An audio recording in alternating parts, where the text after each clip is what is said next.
Hey there, and welcome to Crime for Sleep.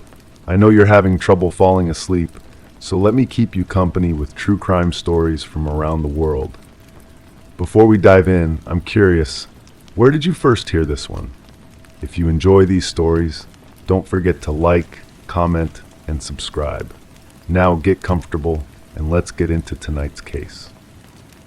Crime 1, cartoon characters, smiley faces, stars, all arranged neatly across the entire surface of the basement door.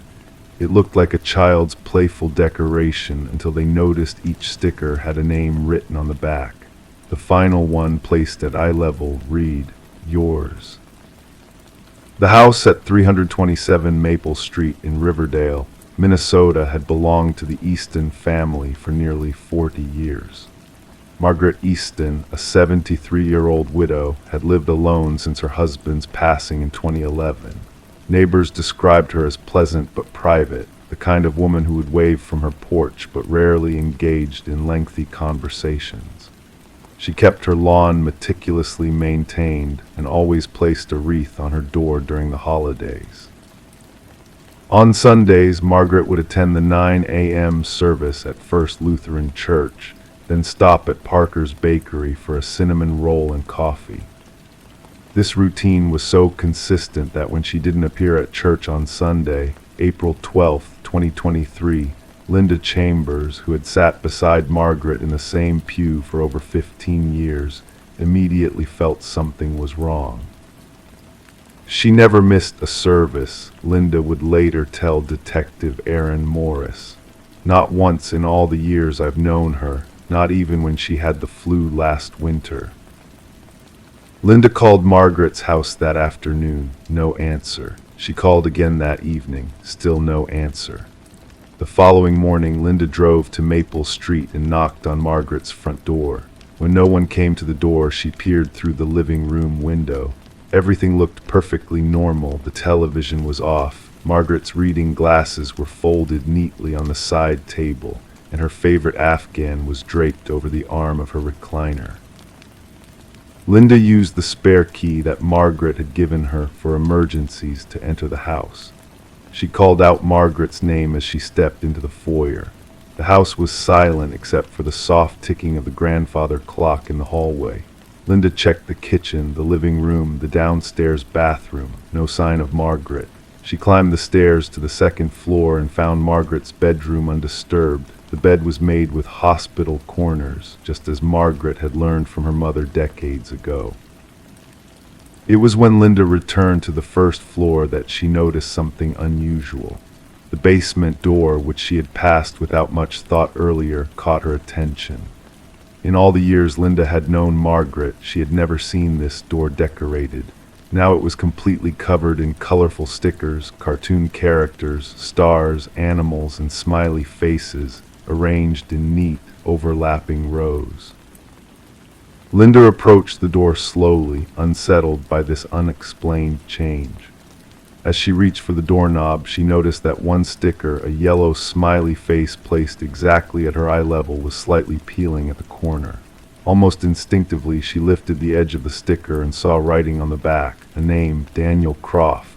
Linda didn't recognize the name, but something compelled her to check another sticker, a blue star. On its back was written Maria Sanchez. She checked a third, Thomas Weber. Linda's hands began to tremble as she pulled out her phone and called 911.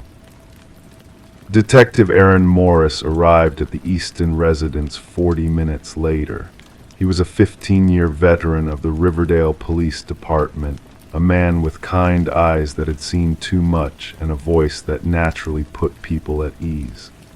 Linda was sitting on the porch, visibly shaken, when he pulled into the driveway. After listening to Linda's account, Detective Morris examined the basement door. There were 47 stickers in total. He carefully peeled back each one and photographed the names written on the backs. The final sticker, another smiley face at the bottom of the door, simply read, "Yours." When Morris opened the basement door, the smell hit him immediately, a damp, earthy odor mixed with something chemical.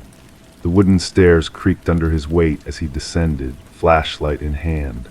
The basement was surprisingly neat and organized for a space so rarely seen by visitors. Shelves lined with preserves and canned goods stood against one wall.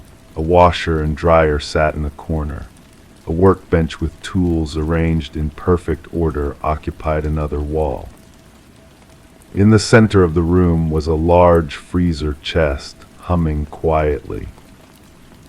Morris approached it slowly, his years of experience already telling him what he might find. He lifted the lid. Margaret Easton's body was not inside. Instead, the freezer contained dozens of carefully labeled containers of homemade soup and stew. Morris exhaled, realizing he had been holding his breath. A thorough search of the basement revealed nothing immediately suspicious, aside from a small desk in the corner with a laptop and a file cabinet. The laptop was password protected. The file cabinet was locked. By evening, the Easton house had become the center of a missing persons investigation. Forensic technicians combed through every room while officers canvassed the neighborhood, asking if anyone had seen Margaret in the past few days. The investigation took an unexpected turn when the forensic team discovered that many of the names from the stickers matched missing persons cases from across 3 states: Minnesota, Wisconsin, and Iowa, dating back nearly 30 years. Daniel Croft had disappeared from Minneapolis in 1997. Maria Sanchez had vanished while walking home from work in Eau Claire, Wisconsin in 2005. Thomas Weber had been reported missing from his college dorm in Iowa City in 2012. None of these cases had ever been connected before. None had ever been traced to quiet, church-going Margaret Easton. When technicians finally accessed Margaret's laptop 3 days later, they found meticulously organized folders named after each person on the stickers. Inside were photographs, personal information, daily routines, and detailed accounts of their disappearances, all written in Margaret's precise, teacher-like handwriting. But perhaps most disturbing was a folder labeled Method, which contained step-by-step instructions for approaching, subduing, and disposing of victims.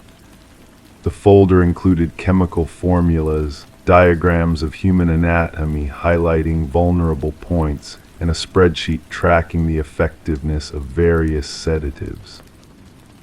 As investigators dug deeper into Margaret's background, they discovered that before her retirement in 2003, she had worked as a pharmaceutical research assistant at Riverdale Memorial Hospital. Her husband, Thomas Easton, had been a chemistry teacher at the local high school until his death. Both had access to chemicals and knowledge that would prove useful for the crimes documented on Margaret's computer. The search for Margaret Easton expanded across state lines. Her car, a well-maintained 2010 Toyota Camry, was found abandoned at a bus station in Duluth, Minnesota, 3 days after her disappearance.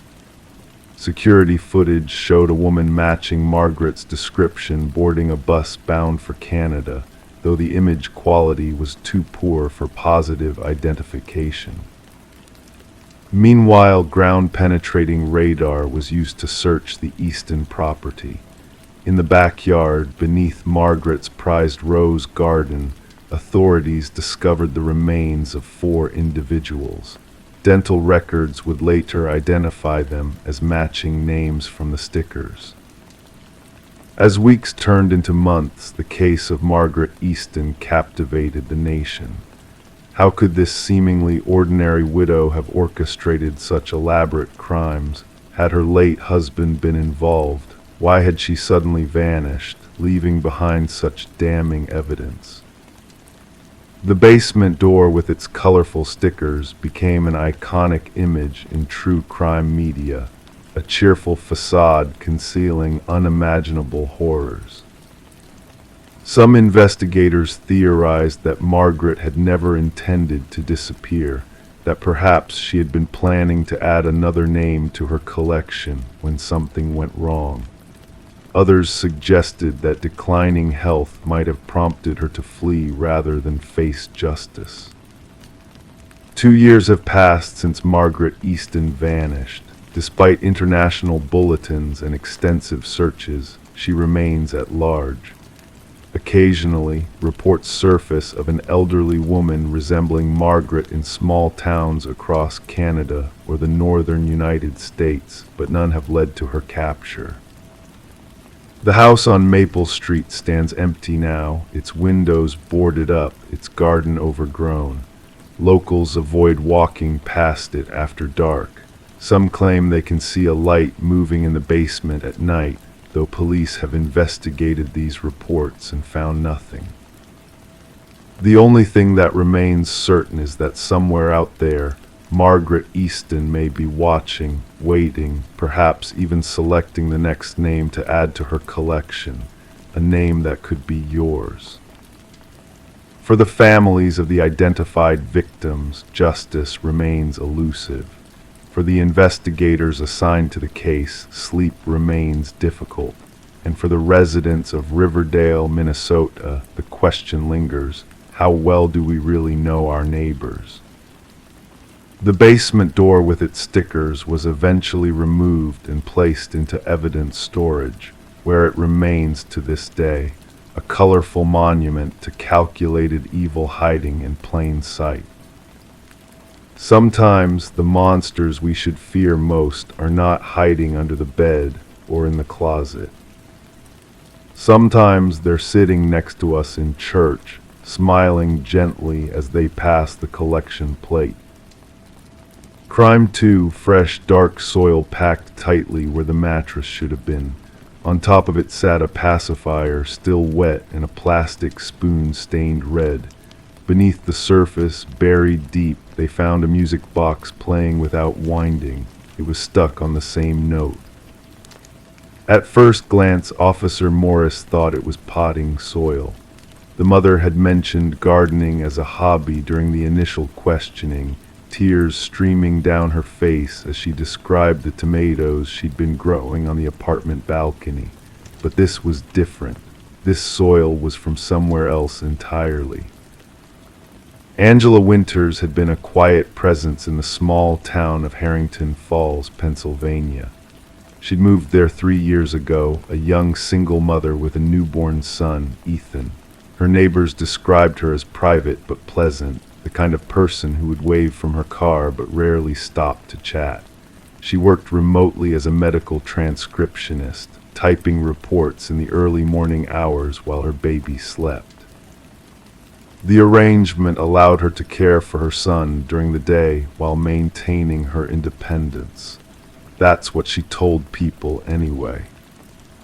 On Tuesdays, she would take Ethan to the park, pushing him in a stroller along the river path.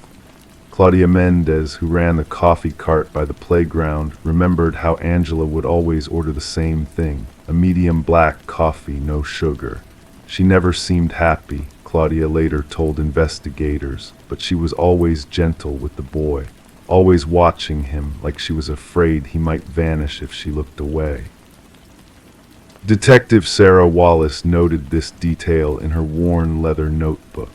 It was the same notebook where she'd first written down the report that came in at 3:14 a.m. on April 17th.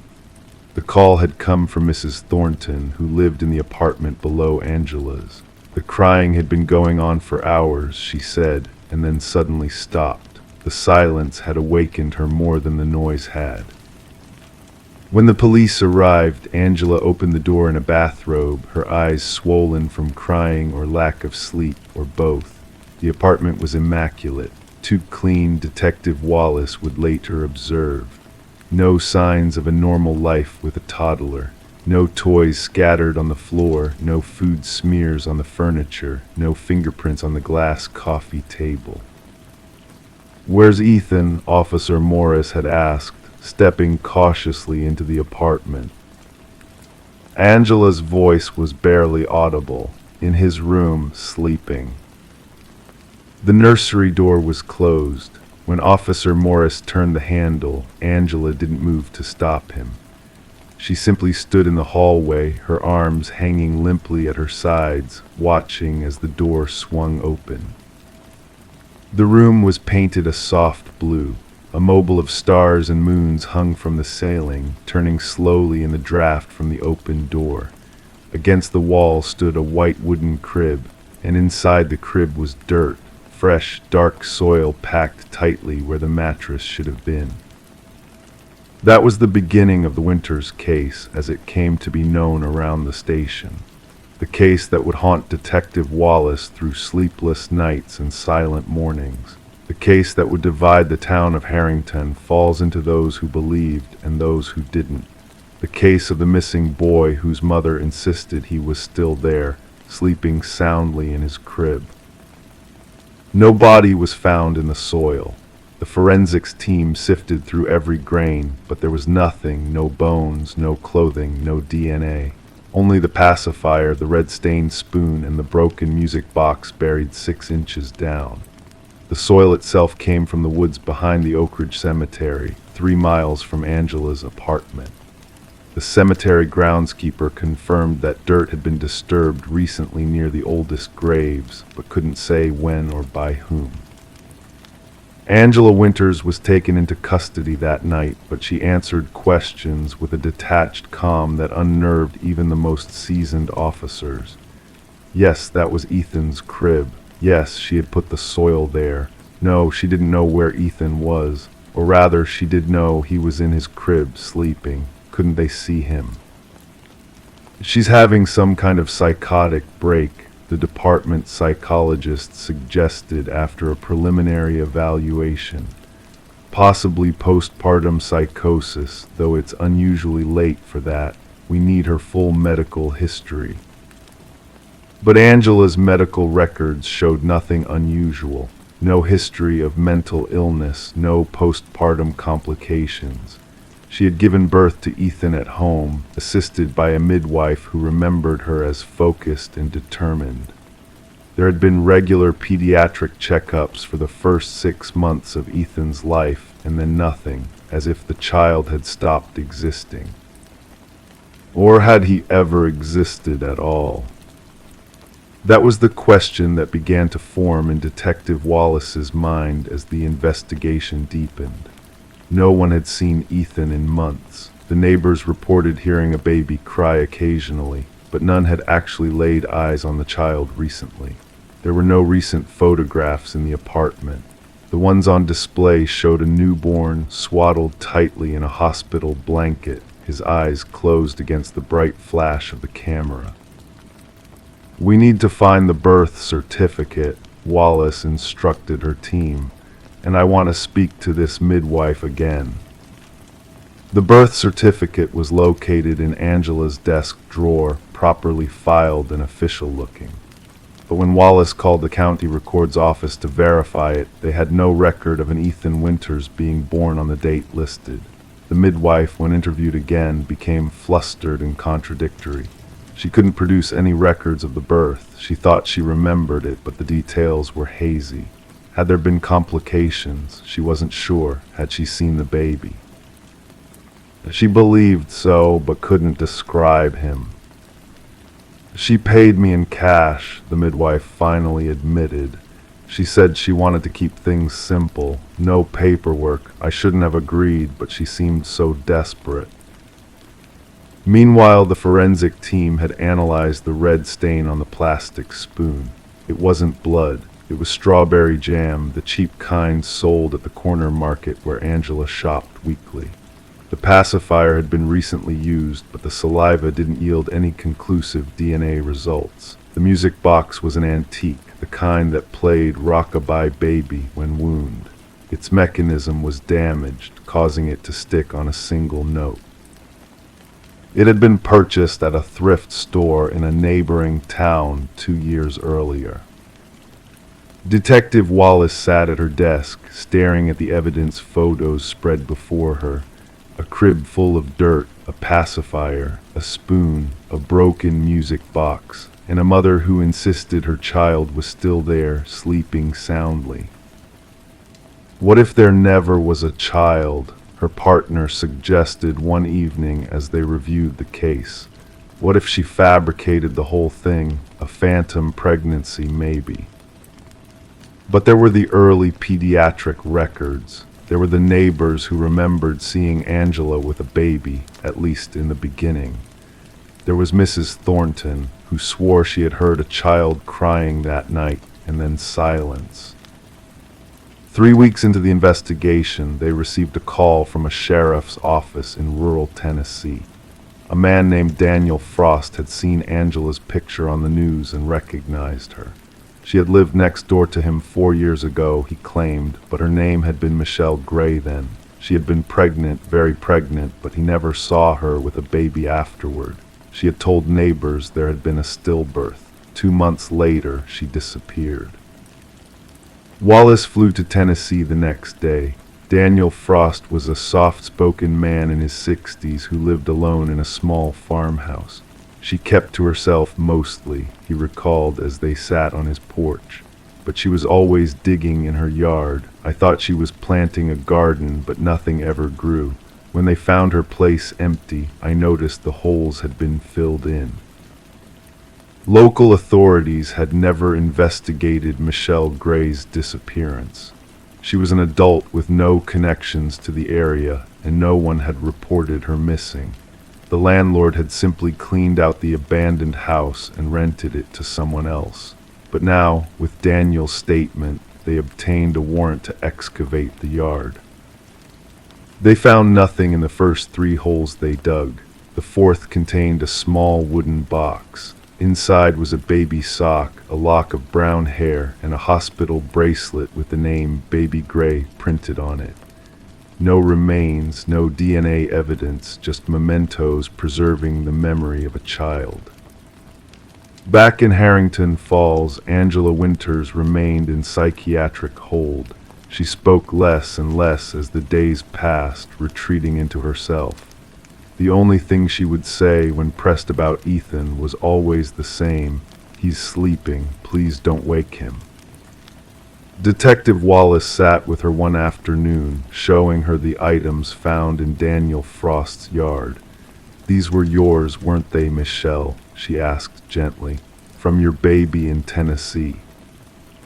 For the first time, Angela's composed forehead cracked. She reached for the tiny sock with trembling fingers.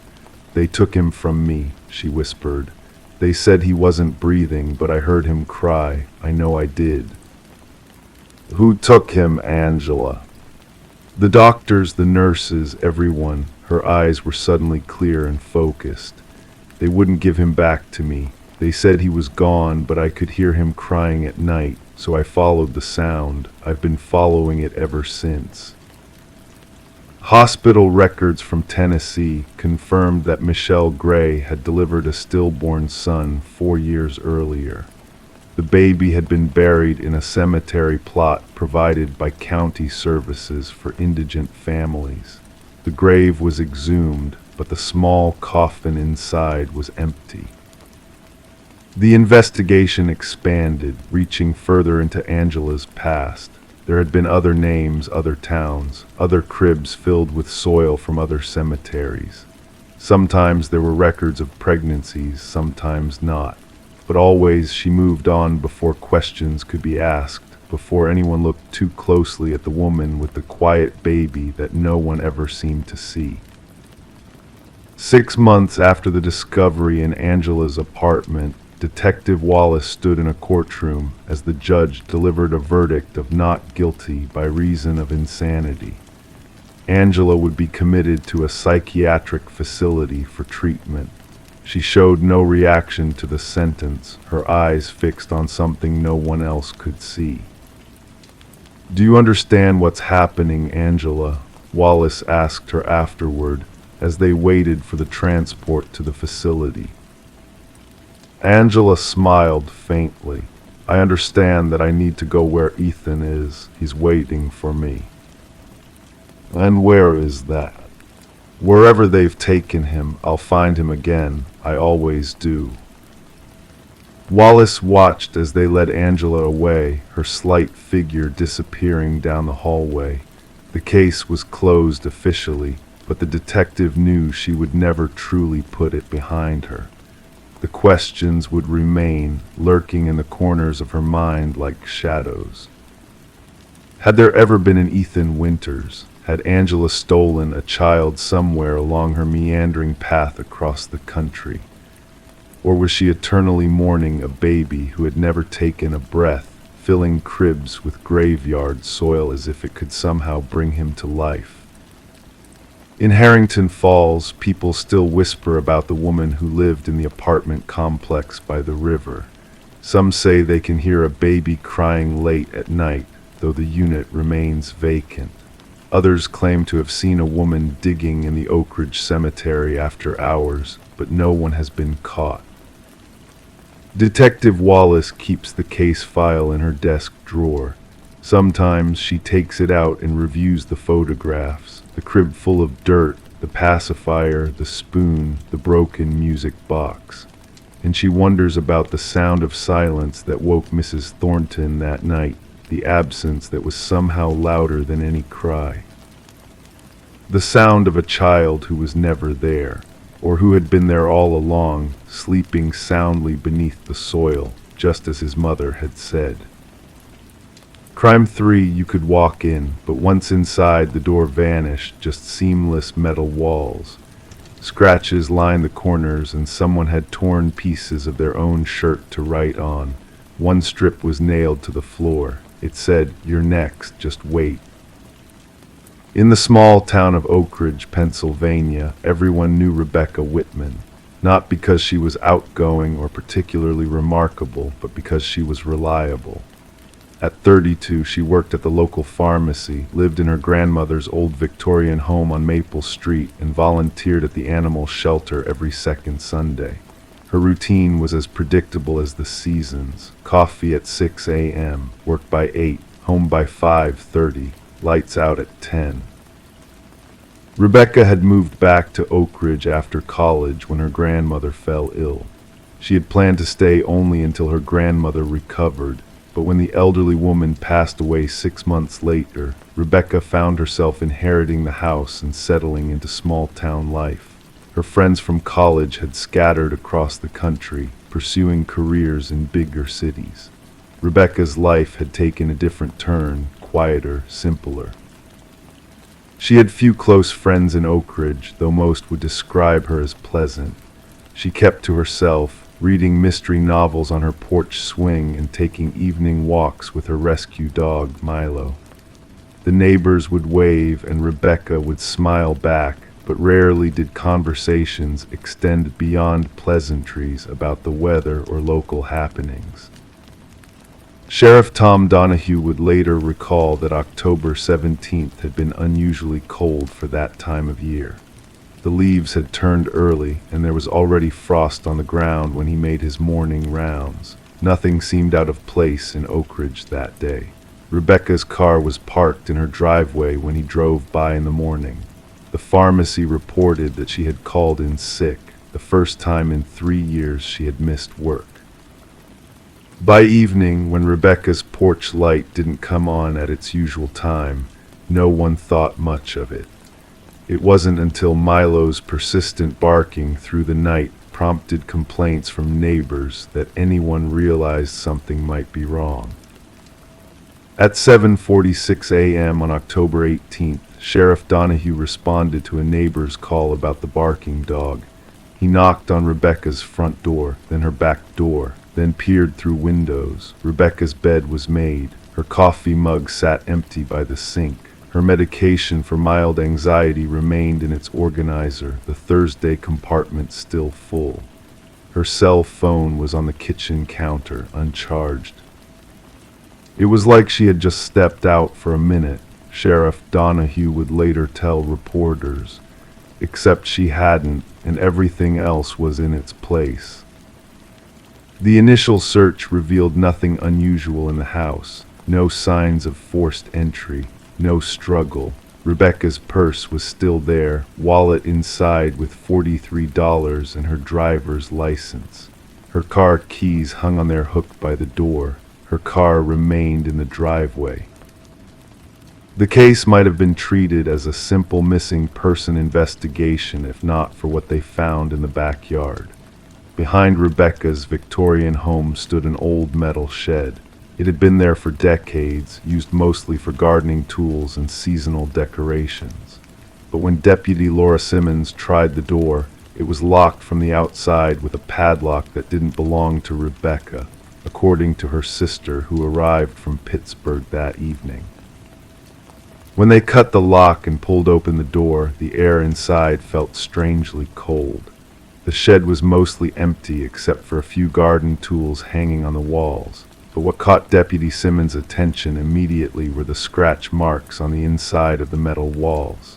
Deep, desperate scratches that had torn through layers of old paint to reveal the metal underneath. Some appeared to be from fingernails. Others might have been made with one of the garden tools. In the corner lay strips of fabric, pieces torn from what appeared to be a light blue cotton shirt. Some strips had writing on them in what later tests would confirm was blood. One message nailed to the wooden floorboards read, "You're next, just wait." Another on the wall simply said, "He watches." Most disturbing of all was what they didn't find, any way to open the door from the inside. The shed's door had been modified at some point to remove any interior handle or latch. Once closed from the outside, it was a seamless metal trap. Whoever was in there couldn't get out without help, Sheriff Donahue explained at the first press conference 3 days later. And based on evidence, someone was definitely trapped inside recently. The investigation expanded quickly as state police joined local authorities. They found no fingerprints in the shed except Rebecca's on some of the garden tools. The blood on the fabric strips matched her type, though DNA testing would take weeks. Search parties combed the woods behind her property and the abandoned quarry half a mile away. 5 days into the investigation, the first significant lead emerged when Rebecca's neighbor, Walter Gaines, reported seeing a dark blue pickup truck parked on the street the morning Rebecca disappeared. He hadn't thought much of it until seeing the news reports. "I don't know cars well," he told investigators, but it was older, maybe from the 90s, with some rust on the wheel wells. Security footage from the gas station 2 blocks away confirmed a dark blue Ford F-150 had passed by at 5:23 a.m. on October 17th. The driver's face wasn't visible, but the truck had a distinctive dent in the passenger door and a faded bumper sticker that police enhanced to read, "Glenwood Fishing Club." The Glenwood Fishing Club had disbanded 5 years earlier when its founder, James Harrison, died of a heart attack. The club had 15 former members, all of whom were interviewed. 14 had alibis. The 15th, Daniel Mercer, couldn't be located. Daniel Mercer, 45, had worked occasional maintenance jobs around Oak Ridge, but was known mostly for keeping to himself. His last known address was a rental cabin near Swallow Lake, about 20 miles from town. When police arrived, the cabin appeared to have been vacated hurriedly. Mail had piled up for at least 2 weeks. Inside, they found newspaper clippings about local women, including one small article about Rebecca winning a community service award 3 years earlier. More disturbing were the photographs pinned to a corkboard in what appeared to be a workshop behind the cabin. Images of women going about their daily routines at grocery stores, walking dogs, getting into cars. Some had been crossed out with red marker. Rebecca's photo, taken while she was walking Milo, had been circled. The search for Daniel Mercer intensified, but for 2 weeks there was no sign of him or Rebecca. The community held vigils. Rebecca's sister appeared on local news pleading for information. Anonymous tips led nowhere. Then on November 5th, 19 days after Rebecca's disappearance, A hiker found an abandoned blue Ford F-150 at a trailhead 30 miles away in the state forest. The truck matched the description from the security footage, down to the dent and faded bumper sticker. Inside was a receipt from a diner in Cooperstown, nearly 100 miles north, dated November 1st. When police reviewed security footage from the diner, they saw Daniel Mercer dining alone. He appeared calm, methodical, checking his watch repeatedly. He paid in cash and left no tip, but what the footage didn't show was any sign of Rebecca. The break in the case came from an unexpected source.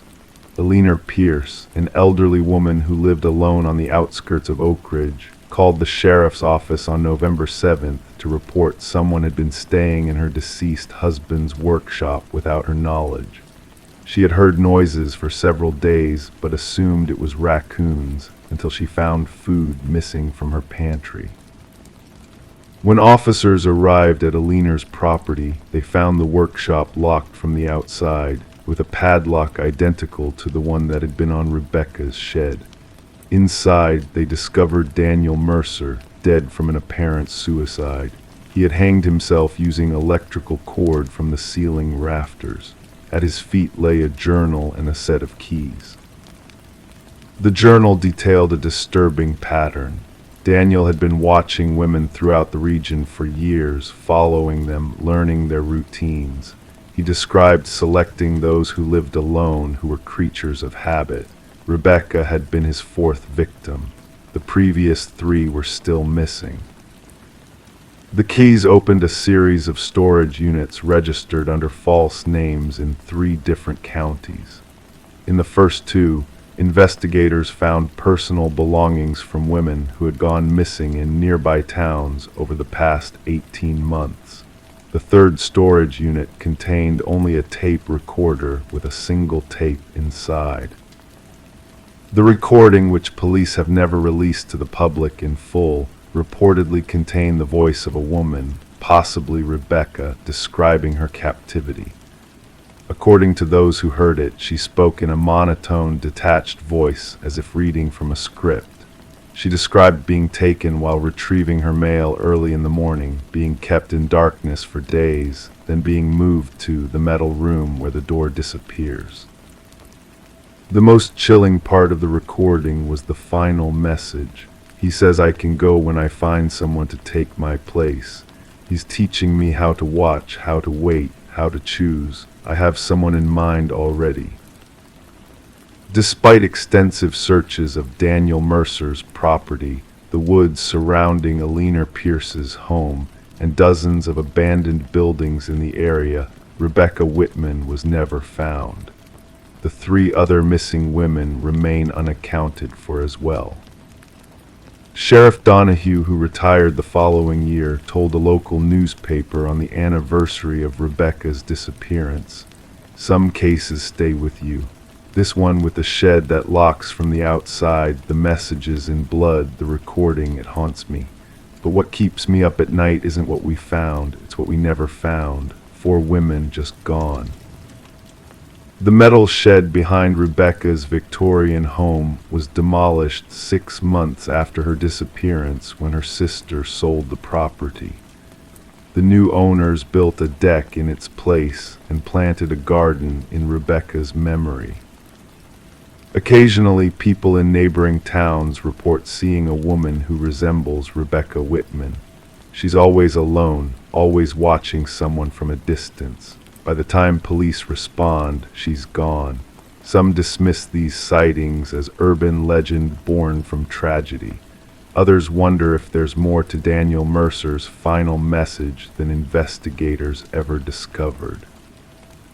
In Oak Ridge, many still lock their doors at night with extra care. They check their sheds and garages before dark, and they pay careful attention to anyone new who moves to town, especially those who keep to themselves.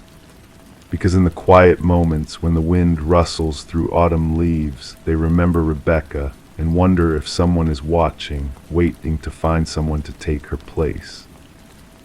Crime 4, dozens of scraps of paper, folded, crumpled, even burned, shoved beneath the wood. Most were pleas for help. Some were just single words. Below, teeth, stop. One note, wrapped around a sewing needle, simply said, dig beneath the kitchen.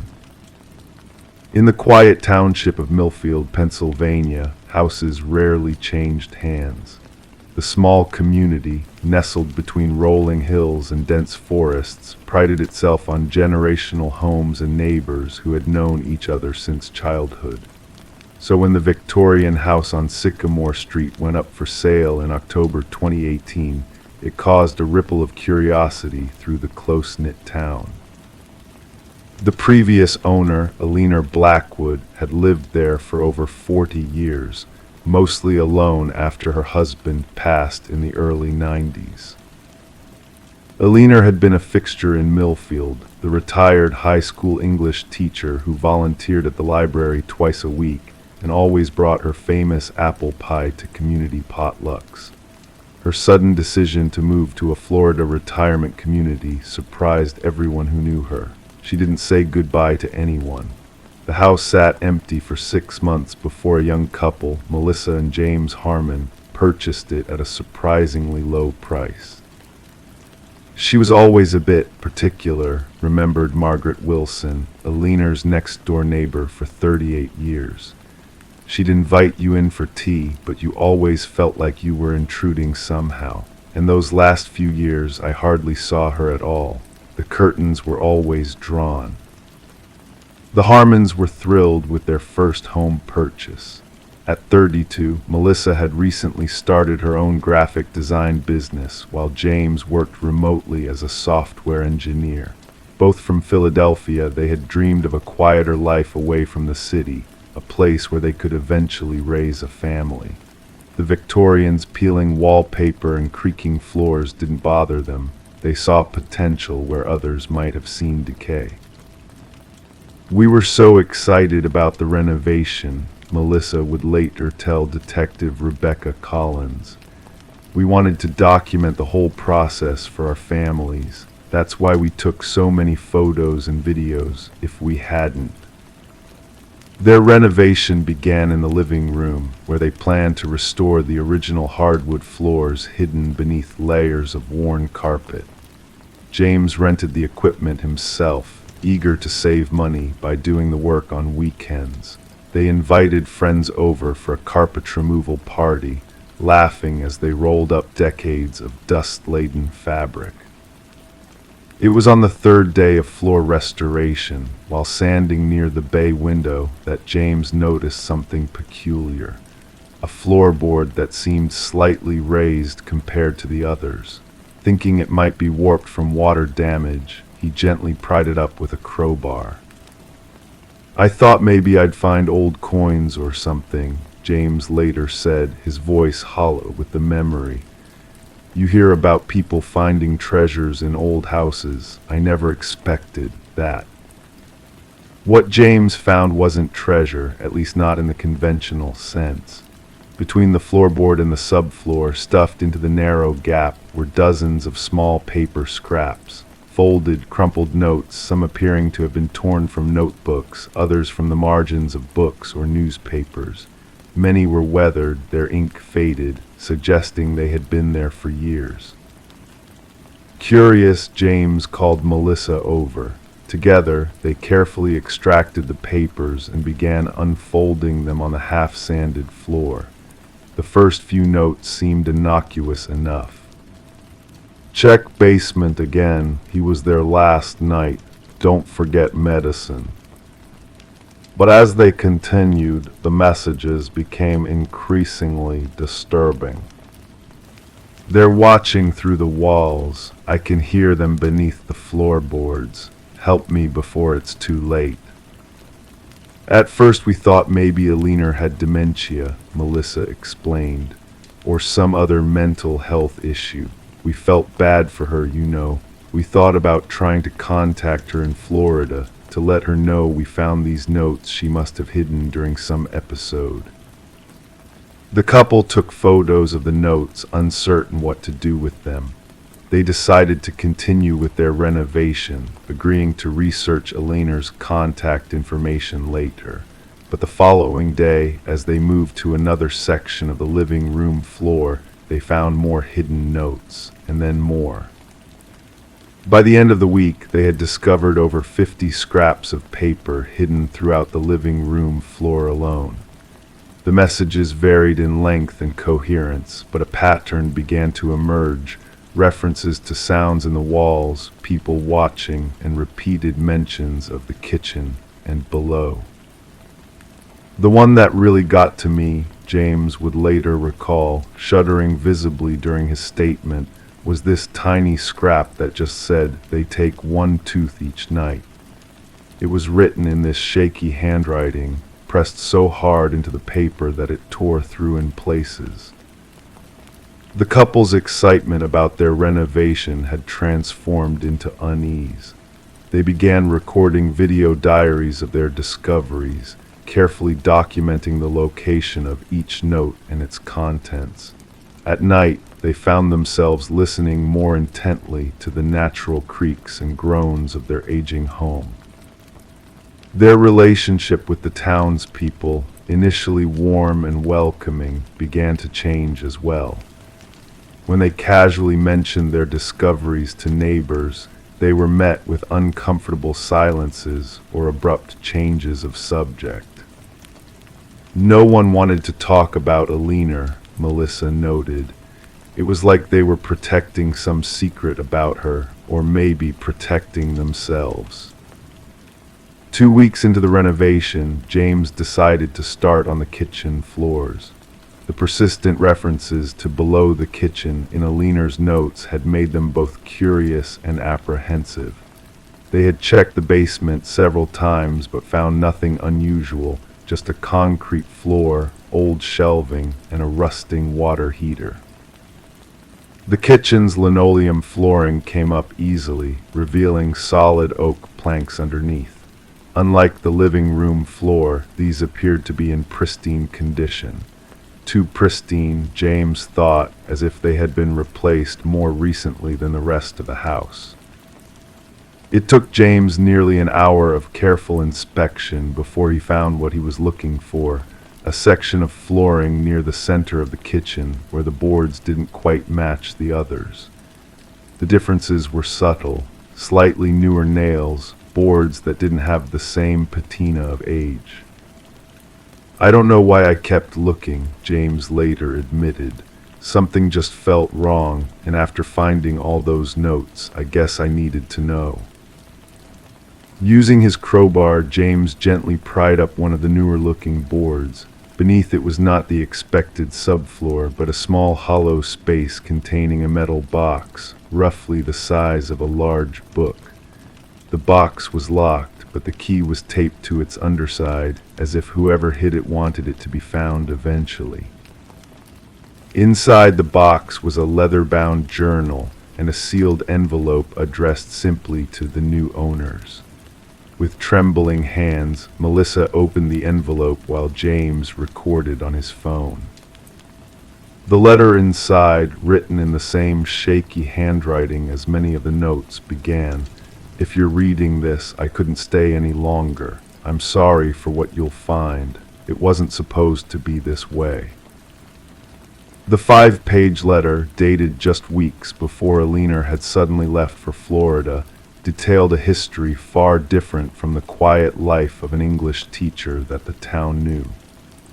Eleanor wrote of moving to Millfield in 1978 with her husband, Richard, after he had accepted a position at a research facility in the neighboring town.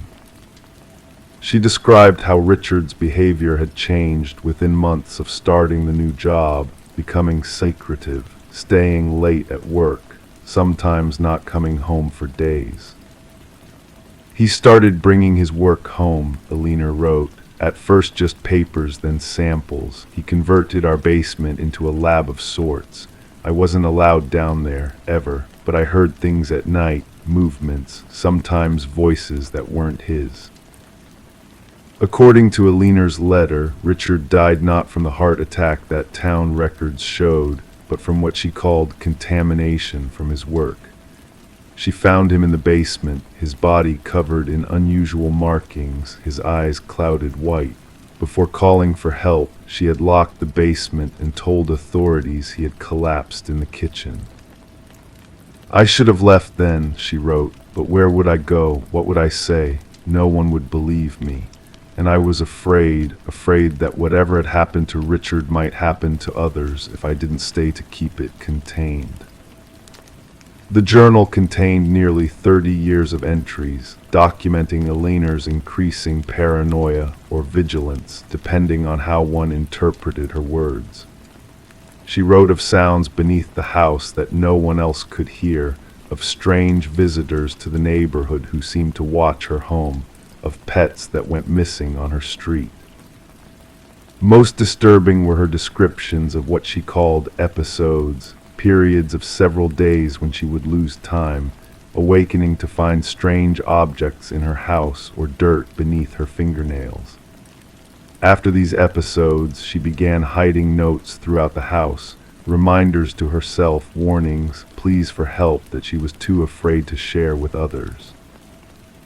The final journal entry, dated October 3, 2018, simply read, "I sealed it as best I could, concrete over the basement door, new floors in the kitchen, but I can still hear it some nights. Moving, waiting, I can't stay any longer. God forgive me for what I'm leaving behind." Melissa and James spent that night in a hotel. The following morning, they contacted the Millfield Police Department. Detective Rebecca Collins was assigned to investigate their claims, though she admitted to the couple that she was skeptical. "People hide all sorts of things in old houses," she told them, and Eleanor Blackwood was known to be a bit eccentric in her later years, but we'll take a look. The initial inspection of the house revealed nothing beyond what the Harmons had discovered. The basement showed signs of having been renovated multiple times, with layers of concrete poured at different periods. Ground-penetrating radar showed some anomalies beneath the basement floor, but these could have been attributed to old utility lines or natural formations. The case might have ended there, classified as the delusions of an elderly woman, if not for what happened 3 nights later.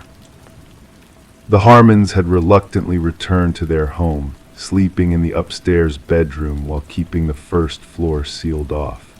Around 3:17 a.m., both were awakened by what James described as a rhythmic scratching sound, like fingernails on wood. Their security cameras, installed after their discoveries, captured what followed. The footage, now part of an ongoing investigation, shows the kitchen floor, specifically the area where the metal box had been found, seemingly shifting. Over the course of 7 minutes, one of the floorboards rises slightly, then falls back into place. No visible cause is shown. Subsequent excavation of the basement floor revealed a discovery that has yet to be fully explained.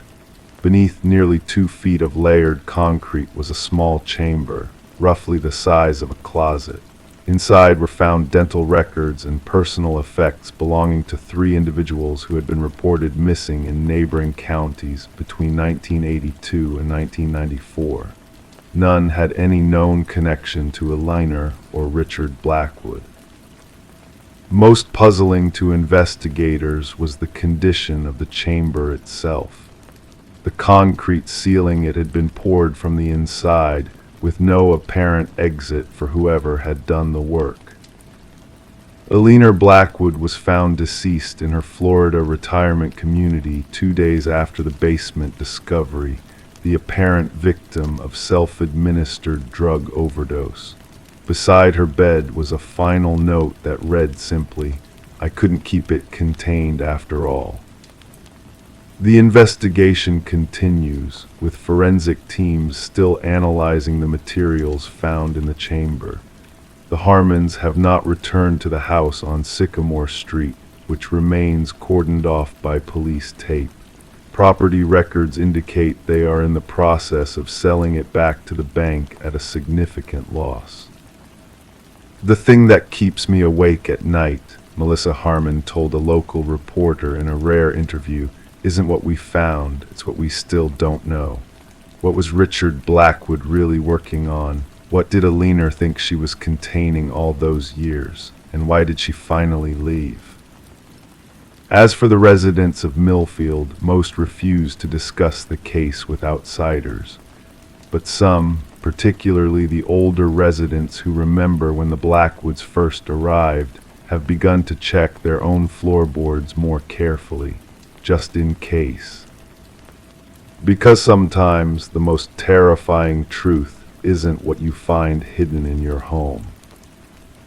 It's realizing that it's been there all along, waiting to be discovered. Crime 5. Sarah Wilkins lived in the kind of neighborhood where people still left their doors unlocked. Pinewood Heights was a middle-class suburb of Fairmont, Oregon, where the streets were lined with red maples and the houses were modest but well-maintained. At 32, Sarah had established herself as a respected high school art teacher, known for her patience with troubled students and her remarkable talent for bringing out creativity in even the most disinterested teenagers. She had grown up in Fairmont, the middle child of 3, with a childhood that neighbors would later describe as perfectly ordinary. Her mother worked as a nurse at the local hospital. Her father ran a small accounting firm. Sarah had been a quiet child, thoughtful and observant, with a passion for photography that blossomed in her teenage years. After college in Portland, she had returned to her hometown, bought a small 2-bedroom house on Chestnut Lane, and settled into a life of comfortable routines. Every morning, Sarah would wake at 6:15, go for a 3-mile run through the neighborhood, shower, and then drive to Fairmont High School in her blue Honda Civic. She would return home around 4:30, often carrying a stack of student portfolios to review. On Tuesday evenings, she hosted a community art class for adults at the local community center. On weekends, she would drive to nearby nature reserves to photograph landscapes and wildlife. Sarah's house was the 4th one on the left side of Chestnut Lane. It was a modest 1970s ranch-style home with pale yellow siding and white trim. The front yard was simple but well kept, with a small flower garden that Sarah tended meticulously. Behind the house was a detached garage that Sarah had converted into a darkroom and art studio. It was her sanctuary, where she would spend hours developing photographs and working on her own paintings. The basement of Sarah's home was finished, with a small guest bedroom, a bathroom, and a storage area. Sarah rarely went down there except to do laundry or to retrieve holiday decorations. But in November 2019, Sarah decided to clean out the storage area. It had been filled with boxes left by the previous homeowner, an elderly widow who had moved to a nursing home after living in the house for nearly 40 years. Among those boxes, Sarah found an old wooden chest. Inside were photographs and documents dating back to the 1940s, along with what appeared to be a journal written in a shaky hand. As she leafed through the journal, Sarah discovered entries describing renovations to the house in the 1950s. One entry caught her attention: April 17, 1956, sealed off the hallway to the east wing today. No need for it anymore. Too many memories. Sarah had never noticed any indication of an east wing in her small ranch home. Her curiosity piqued. She began tapping on walls in the basement, listening for hollow sounds. In the far corner of the storage area, behind a tall metal shelving unit, she found it, a section of wall that sounded different from the rest. The wallpaper pattern was slightly mismatched, nearly imperceptible unless you were looking for it. Carefully, Sarah removed the shelving unit. With a utility knife, she cut along the seam in the wallpaper. Behind it was a door, a simple wooden door with an old brass knob. It wasn't locked. Sarah opened it slowly, revealing a narrow hallway. The air that rushed out was stale and carried a faint, unidentifiable odor. The hallway was dark, but Sarah could see that it extended about 15 feet before ending at what appeared to be a mirror, a full-length mirror mounted on the wall. She went back upstairs to get her phone for light and to take photographs. When she returned and shined her phone's flashlight down the hallway, she noticed something strange. The mirror at the end didn't reflect her light as she would have expected. It wasn't glass, just polished metal shaped like a doorway. No hinges, no knob. When touched, it was cold and slightly damp. As she stepped closer, she noticed her reflection wasn't mimicking her. It blinked when she didn't, and behind it, something shifted in the dark. Sarah dropped her phone in shock. The screen cracked as it hit the concrete floor, but the flashlight remained on, casting strange, elongated shadows along the narrow hallway. She backed away, heart pounding, and slammed the door shut. That night, she pushed the shelving unit back in place and tried to forget what she had seen. But over the next few weeks, Sarah became preoccupied with the hallway. She found herself standing in front of the shelving unit, listening. Sometimes she thought she could hear faint scratching sounds from behind the wall. She began researching the history of her house, looking for any mention of an east wing or any record of the previous occupants before the elderly widow.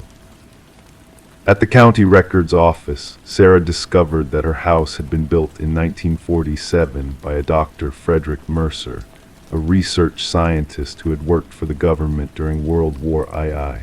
Dr. Mercer had lived in the house with his wife Alina and their daughter Lily. In 1956, Alina and Lily had supposedly moved to California, while Dr. Mercer remained in the house until his death in 1981. But as Sarah dug deeper, inconsistencies emerged. There were no records of Alina or Lily Mercer in California. No school records, no marriage certificates, no death certificates. It was as if they had simply vanished. The only mention of Alina after 1956 was in Dr. Mercer's obituary, which stated that he was preceded in death by his beloved wife, Alina. By January 2020, Sarah's colleagues at Fairmont High School began to notice changes in her behavior. She was distracted during faculty meetings, often staring off into space. Her once immaculate classroom became disorganized. She started canceling her community art classes, citing health issues. Her closest friend, fellow teacher Rebecca Chen, became concerned when Sarah stopped returning her calls. On January 28, 2020, Rebecca went to Sarah's house after school. Sarah's car was in the driveway, but she didn't answer the door. Rebecca used the spare key Sarah had given her to enter. The house was silent and cold. A half-drunk cup of coffee sat on the kitchen counter, a thin layer of mold growing on its surface. Mail had piled up on the dining room table, some of it dating back 2 weeks. Rebecca called out for Sarah, checking each room. The bed was made, the bathroom untouched. Finally, Rebecca went down to the basement. The door to the storage area was open. Inside, the metal shelving unit had been moved aside, revealing the door in the wall. It was partially open, revealing the dark hallway beyond. Rebecca called the police. When Officer James Dawson arrived, he entered the hallway with his flashlight drawn. The corridor extended about 15 feet before ending at what appeared to be a metal surface, dull and tarnished. There was no sign of Sarah. The investigation that followed revealed several disturbing facts. The hallway shouldn't have existed according to the house's blueprints. Ground-penetrating radar showed that beyond the metal surface was a space approximately 10 feet by 12 feet. When investigators finally cut through the metal barrier, they found a small room with walls covered in faded floral wallpaper. In the center was a twin bed with a child's tea set arranged neatly on the pink bedspread. A small desk in the corner held notebooks filled with a child's handwriting, lessons in math, science, and English. The most recent entry was dated April 15, 1956. There was no sign of Sarah Wilkins. As police expanded their investigation, they discovered that over the past 60 years, 3 other residents of the house had disappeared. Each disappearance had been explained away: a sudden move, a family emergency, a mental breakdown. Each time the house had been sold quickly, well below market value. In February 2020, a forensic team removed the wallpaper in the hidden room, revealing writing scratched into the plaster beneath. The words, apparently etched with fingernails, read, "Daddy says I'm special. Daddy says I need to stay hidden. Daddy says the treatments will make me normal. Daddy lies." Hair samples from the hidden room contained DNA that matched samples taken from a hairbrush in Sarah's bathroom. But they also contained DNA from at least 2 other unidentified individuals. On the back of the metal barrier, investigators found a series of numbers and letters written in what appeared to be dried blood: 47 MKL19. Searches of Dr. Frederick Mercer's past revealed connections to classified government research programs in the late 1940s and early 1950s. Former colleagues, now in their 90s, spoke vaguely of behavioral studies and experimental treatments for special conditions. One mentioned a project code-named Mirror Door. To this day, Sarah Wilkins remains missing. Her disappearance has been linked to a complex investigation involving historical government research programs, possible human experimentation, and what some investigators believe may be an elaborate cover-up spanning decades.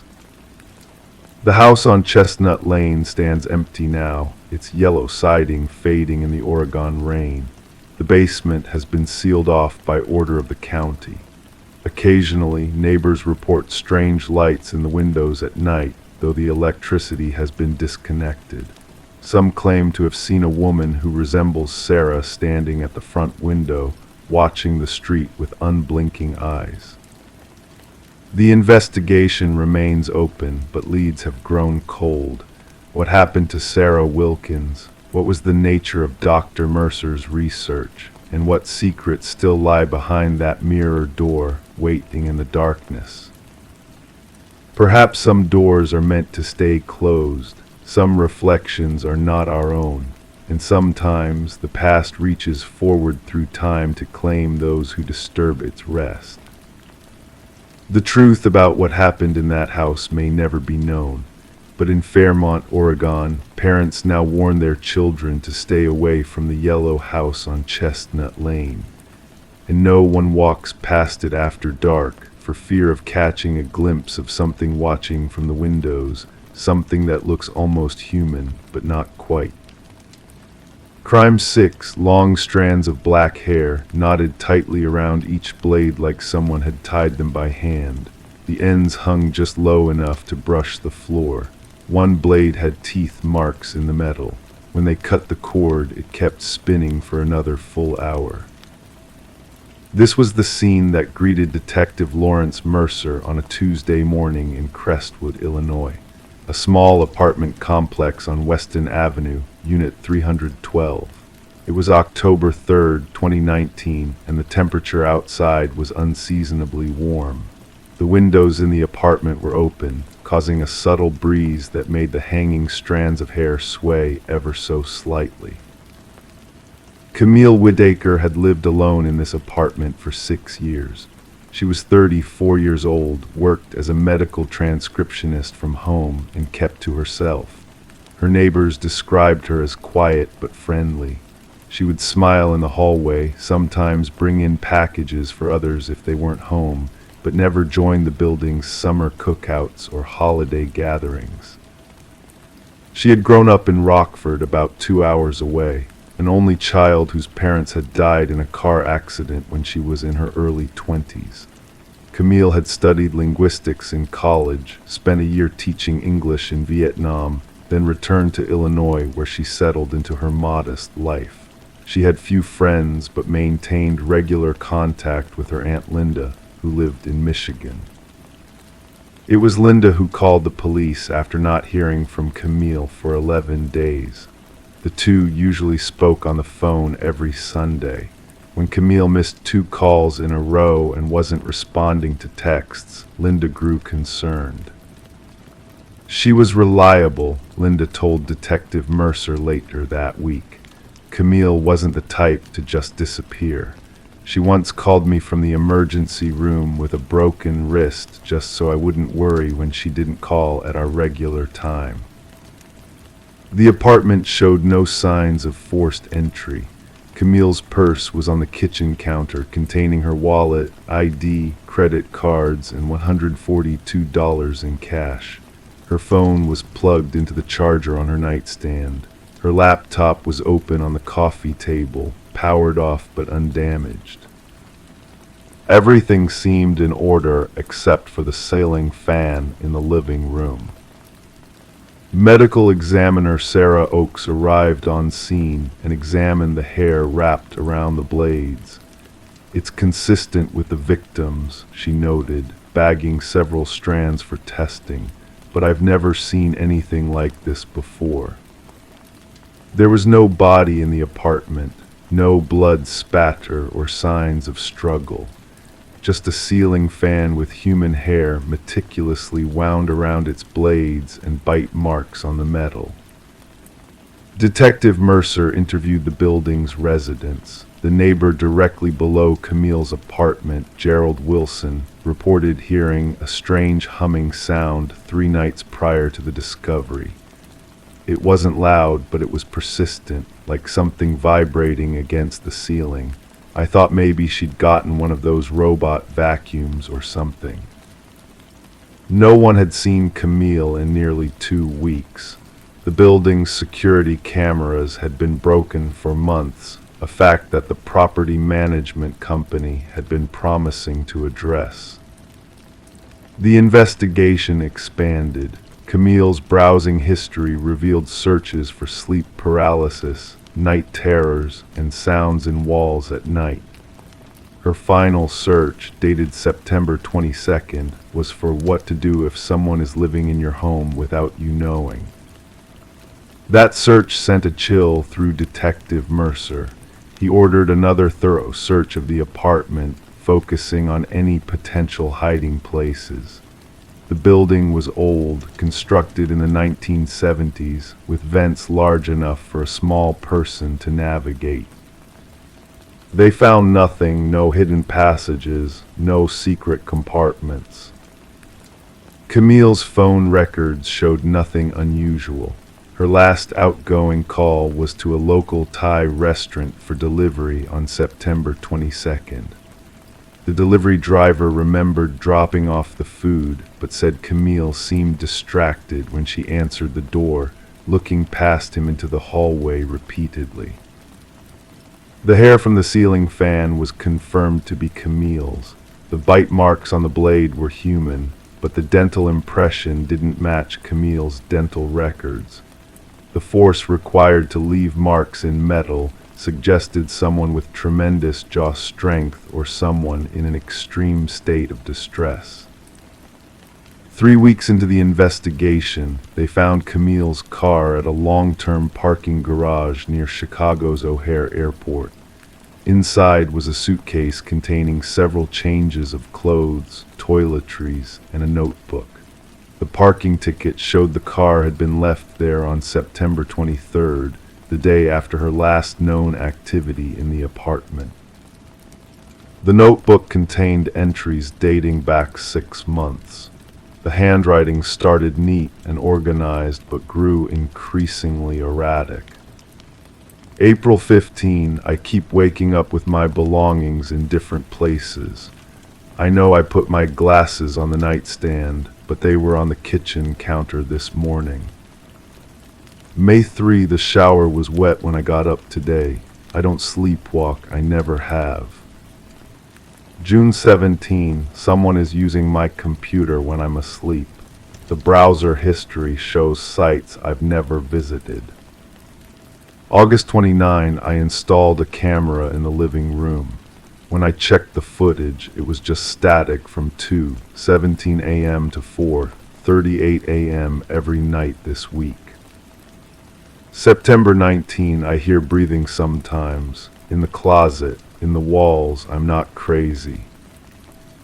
The final entry, dated September 22nd, read simply, "They're coming through the vents." I can hear them pulling themselves through the walls. The scraping sound is their fingernails. They only move when the fan is on. I'm leaving tomorrow. I won't be back. Investigators returned to the apartment with thermal imaging equipment and structural experts. They discovered that the building's ventilation system had been modified sometime in the 1990s, creating several dead spaces between walls. In one such space, accessible only through a vent in the building's basement, they found a makeshift living area, a sleeping bag, food wrappers, water bottles, and a small collection of items. Among the items were hair elastics, a hairbrush with long black hairs, and several Polaroid photos of Camille sleeping in her bed, sitting at her computer, and standing in front of her bathroom mirror. The sleeping bag was still warm when they found it. Fingerprints in the space didn't match any in the criminal database. DNA analysis of saliva found on the water bottles identified the individual as male, but there was no match in any system. 6 months after her disappearance, Camille Whitaker was officially classified as a missing person. Her apartment remained vacant, the property management unable to rent it despite lowering the price significantly. Detective Mercer kept the case open, following leads that gradually dwindled. Security camera footage from O'Hare showed Camille entering the airport alone, carrying only a small backpack.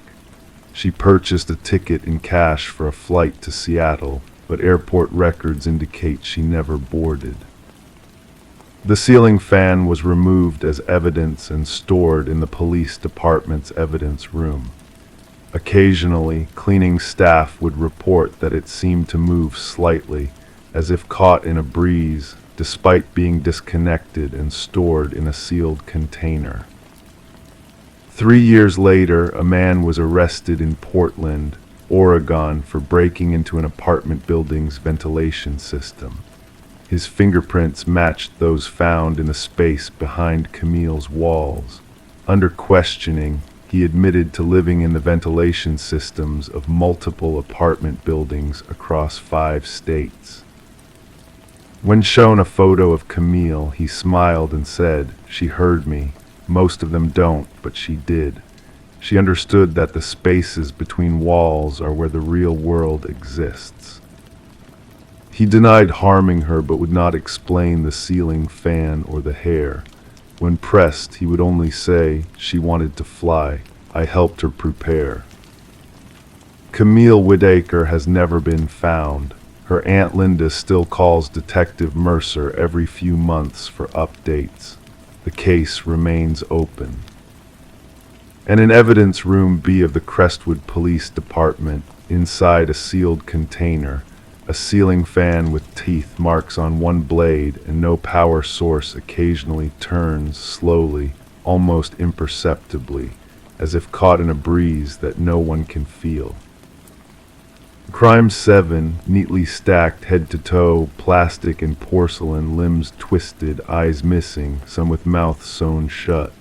One had a recording device inside its chest. When pressed, it whispered in a distorted child's voice, "That's where she put me too." The refrigerator belonged to Eleanor Marsh, a 56-year-old retired elementary school teacher from the quiet town of Millfield, Connecticut. Population 8,213.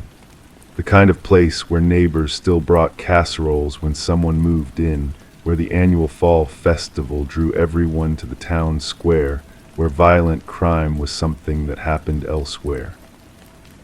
Eleanor had lived alone in her Victorian house on Maple Street for 23 years. Her husband, James, had died of heart failure in 2001, leaving her childless and withdrawn. Neighbors described her as pleasant but private.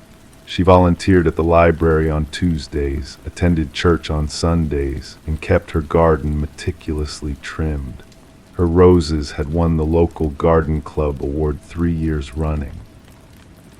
Detective Sarah Reeves studied the photographs again, her office illuminated only by the soft glow of her desk lamp. Outside, November rain tapped against the window panes, gentle, persistent, cold. It had been raining the day they found Alina, too.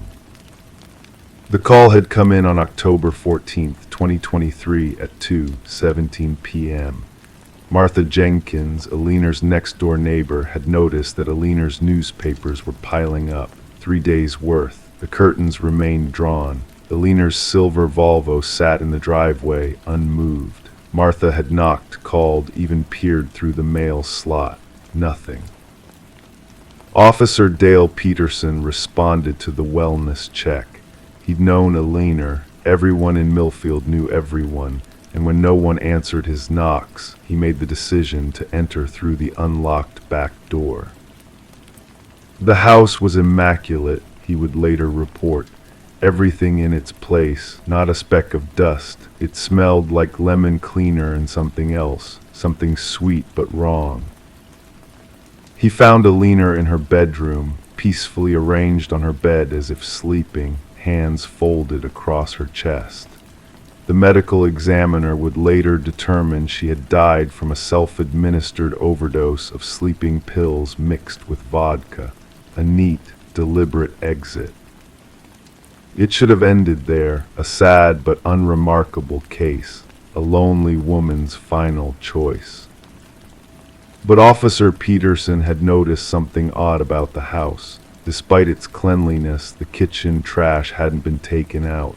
Inside were dozens of empty microwave dinner containers and the refrigerator. Peterson opened it expecting to find spoiled food. Instead, he found the dolls. 27 of them, each one modified, damaged, arranged with purpose. The forensics team would later photograph and catalog each one.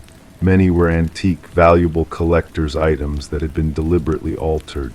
Some wore tiny handmade clothes fashioned from what appeared to be children's garments. Names had been written on their feet in permanent marker: Emily, Jessica, Tomas, Samuel, Lily, and more. Detective Reeves rubbed her temples and reached for her cooling coffee. 3 weeks into the investigation, and each answer only multiplied the questions. The recording device found in the talking doll had been traced to a model discontinued in 1994. The voice, which repeated that same haunting phrase when activated, belonged to no one they could identify. "That's where she put me, too." Alina's background check revealed a 40-year teaching career. Hundreds of children had passed through her third-grade classroom at Millfield Elementary.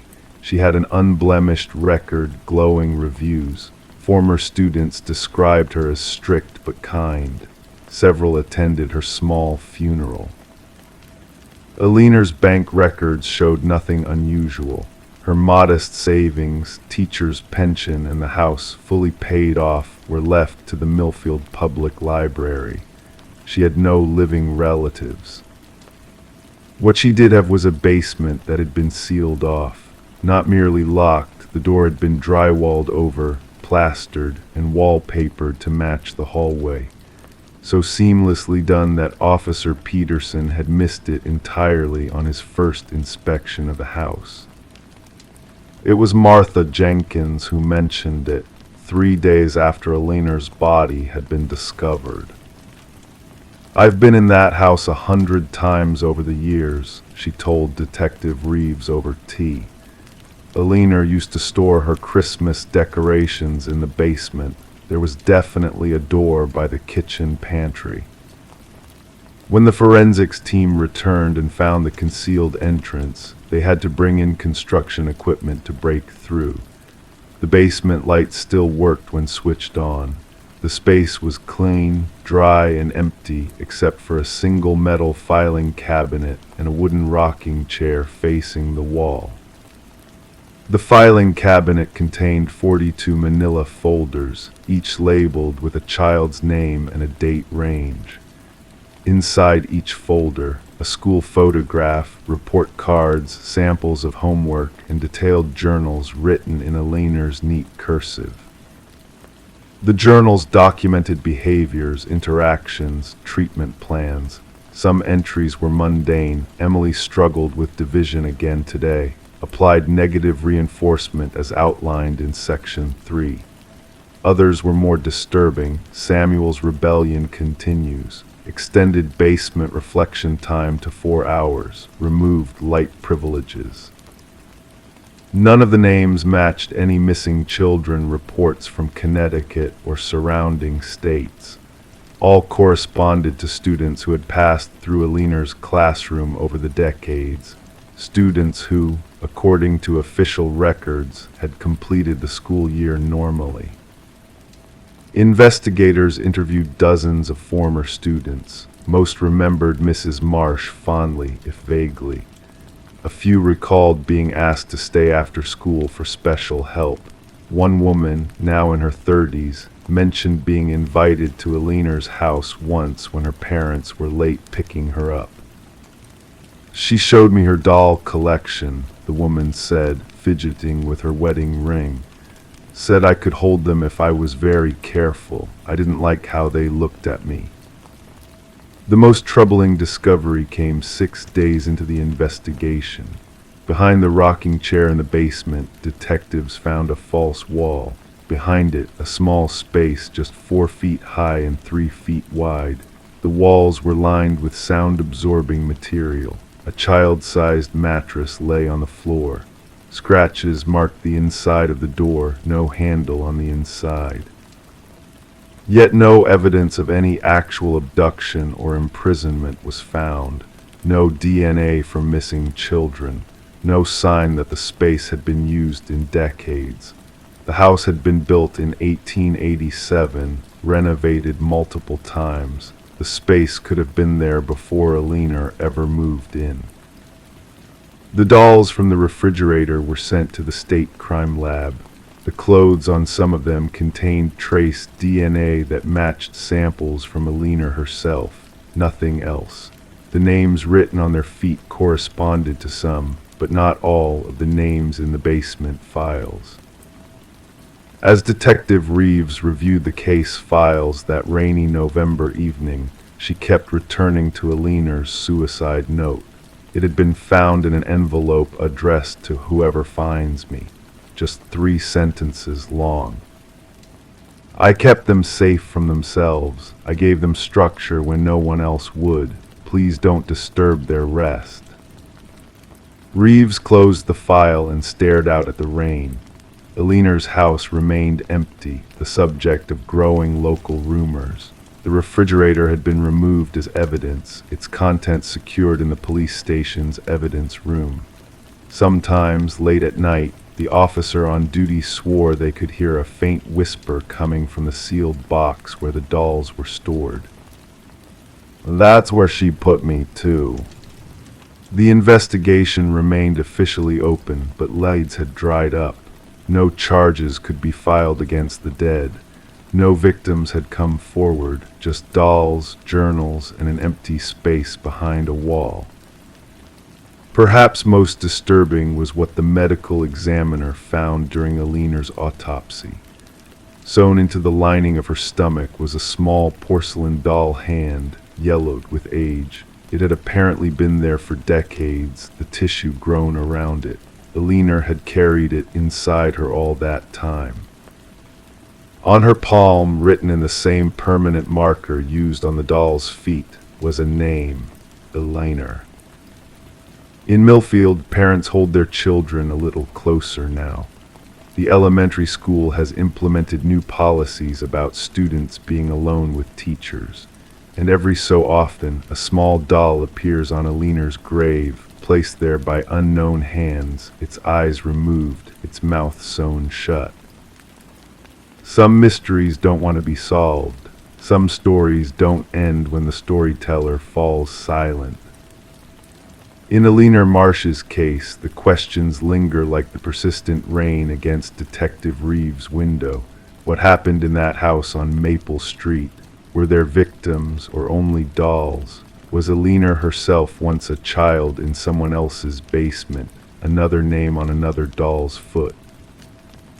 And if you press your ear to the earth above her grave on particularly quiet nights, some say you can hear a faint, distorted whisper.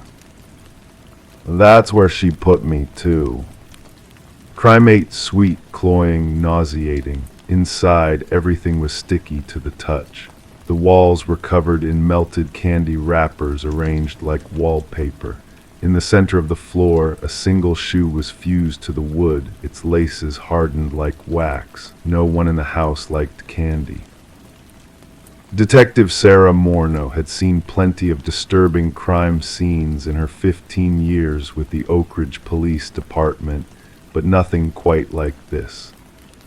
The closet in 13-year-old Ellie Thompson's bedroom had been transformed into what could only be described as a shrine of confectionery horror. Ellie had been missing for 8 days. Her parents, Mark and Diane Thompson, were respected members of the community. He an accountant at a local firm, she a part-time nurse at Oak Ridge Memorial. They lived in a modest 3-bedroom colonial on Cedar Lane, a quiet street lined with oak trees and well-kept lawns. The kind of neighborhood where people still borrowed cups of sugar from one another. The kind of place where children played outside until dusk without supervision. Until Ellie disappeared. Sarah remembered meeting Ellie once, about 2 years ago, during a community safety presentation at Oak Ridge Middle School. A quiet girl with long brown hair and glasses that kept sliding down her nose. Not popular, not unpopular, just there. The kind of child who blends into the background of class photos. The kind nobody really notices until they're gone. She would never run away, Diane had insisted, her fingers twisting a tissue into shreds. She's a good girl, straight as, she plays the flute, she has her routine. Her voice had broken then, shoulders hunched against an invisible weight. Something happened to her, someone took her. Mark had sat beside his wife on their beige sofa, staring at the space between his feet. We've been over this with the other officers, he'd said. She left for school Thursday morning at 7:30, normal time, normal everything. His voice was flat, drained of emotion, the shock already morphing into something deeper and more corrosive. The Thompson house was immaculate, almost unnaturally so. Every surface gleamed, no dishes in the sink, no stray shoes by the door. It was as if the family lived in a perpetual state of readiness for unexpected company. The only thing out of place was Ellie's absence, a void that hummed through the silent house. Sarah had asked the standard questions, friends Ellie might have confided in, recent changes in behavior, access to social media, arguments at home.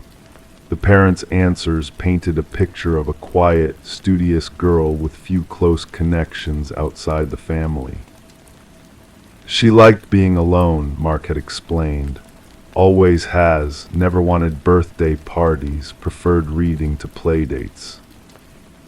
It wasn't until the 3rd day of the investigation that Sarah asked to see Ellie's room again. Something about the first walkthrough had left her uneasy. A sense that the tidy purple bedroom with its neatly made bed and organized desk belonged on a furniture showroom floor rather than to a living, breathing teenager. That's when she noticed something odd about the closet door, a faint, sweet smell emanating from beneath it, and a thin line of what looked like dried syrup along the bottom edge. Inside was the nightmare of melted candy and sticky surfaces, a space transformed by someone with patience and purpose. The closet was small, barely 4 feet wide and 3 feet deep, but every inch had been covered. hundreds, maybe thousands of candy wrappers, lollipop sticks forming patterns on the ceiling, gummy bears melted into abstract shapes on the walls. "This is, I don't understand," Diane had whispered, her face draining of color. "Ellie doesn't eat candy, none of us do. Mark is diabetic, and I've always been strict about sugar. This isn't possible." But it was there, undeniable, disturbing, and defying explanation. The forensics team spent hours documenting the closet. They found no fingerprints other than Ellie's, no footprints, no fibers that didn't belong to the family, just the strange, sweet horror of the space and the lone shoe, Ellie's shoe, fused to the floor. "Could she have been hiding this?" Sarah had asked gently. "A secret habit?" Both parents had shaken their heads emphatically. "We would have noticed," Mark insisted. "The smell alone, and where would she get all this? We monitor her allowance. She doesn't go to stores alone." As the investigation deepened, other peculiarities emerged. Ellie's computer showed no suspicious communications, but her search history included multiple queries about local caves and abandoned buildings. Her diary, discovered beneath her mattress, contained increasingly cryptic entries in the weeks before her disappearance. "September 12, he says I'm special, different, not like the others who just want things. September 18, met again today. He knows so much about everything, says I have old eyes." September 27, the sweetness is a disguise, that's what he says. People are drawn to sweetness but don't understand its purpose. October 3, 3 more days and I'll know everything. I'm ready to see behind the curtain. Sarah interviewed Ellie's teachers, who described her as intelligent but withdrawn. Her English teacher, Mr. Lewis, recalled an essay Ellie had written about metamorphosis that had disturbed him slightly, not for its content but for its clinical detachment, as if the girl viewed transformation as a purely mechanical process, devoid of pain or emotion. A classmate, Zoe Willis, eventually came forward after seeing Ellie's photo on the news. She was acting weird the last few weeks, Zoe told Sarah. Like secretive. I saw her once after school talking to some man by the fence. I thought maybe it was her uncle or something. "Can you describe him?" Sarah had asked, feeling the first real thread of the investigation unfurling before her. "Not really tall, wearing a dark coat. It was getting cloudy and I was late for piano lessons." Zoe had paused, brow furrowing. "But I remember thinking it was weird that he was giving her something, like handing her a paper bag, and Ellie looked happy. I never saw her look happy before." On day 5, they found Ellie's backpack in Willow Creek Park, 3 miles from her home. Inside was her school ID, her flute in its case, and a small notebook filled with what appeared to be coordinates and times. And something else, dozens of candy wrappers, identical to those in the closet, pressed between the pages like flower specimens.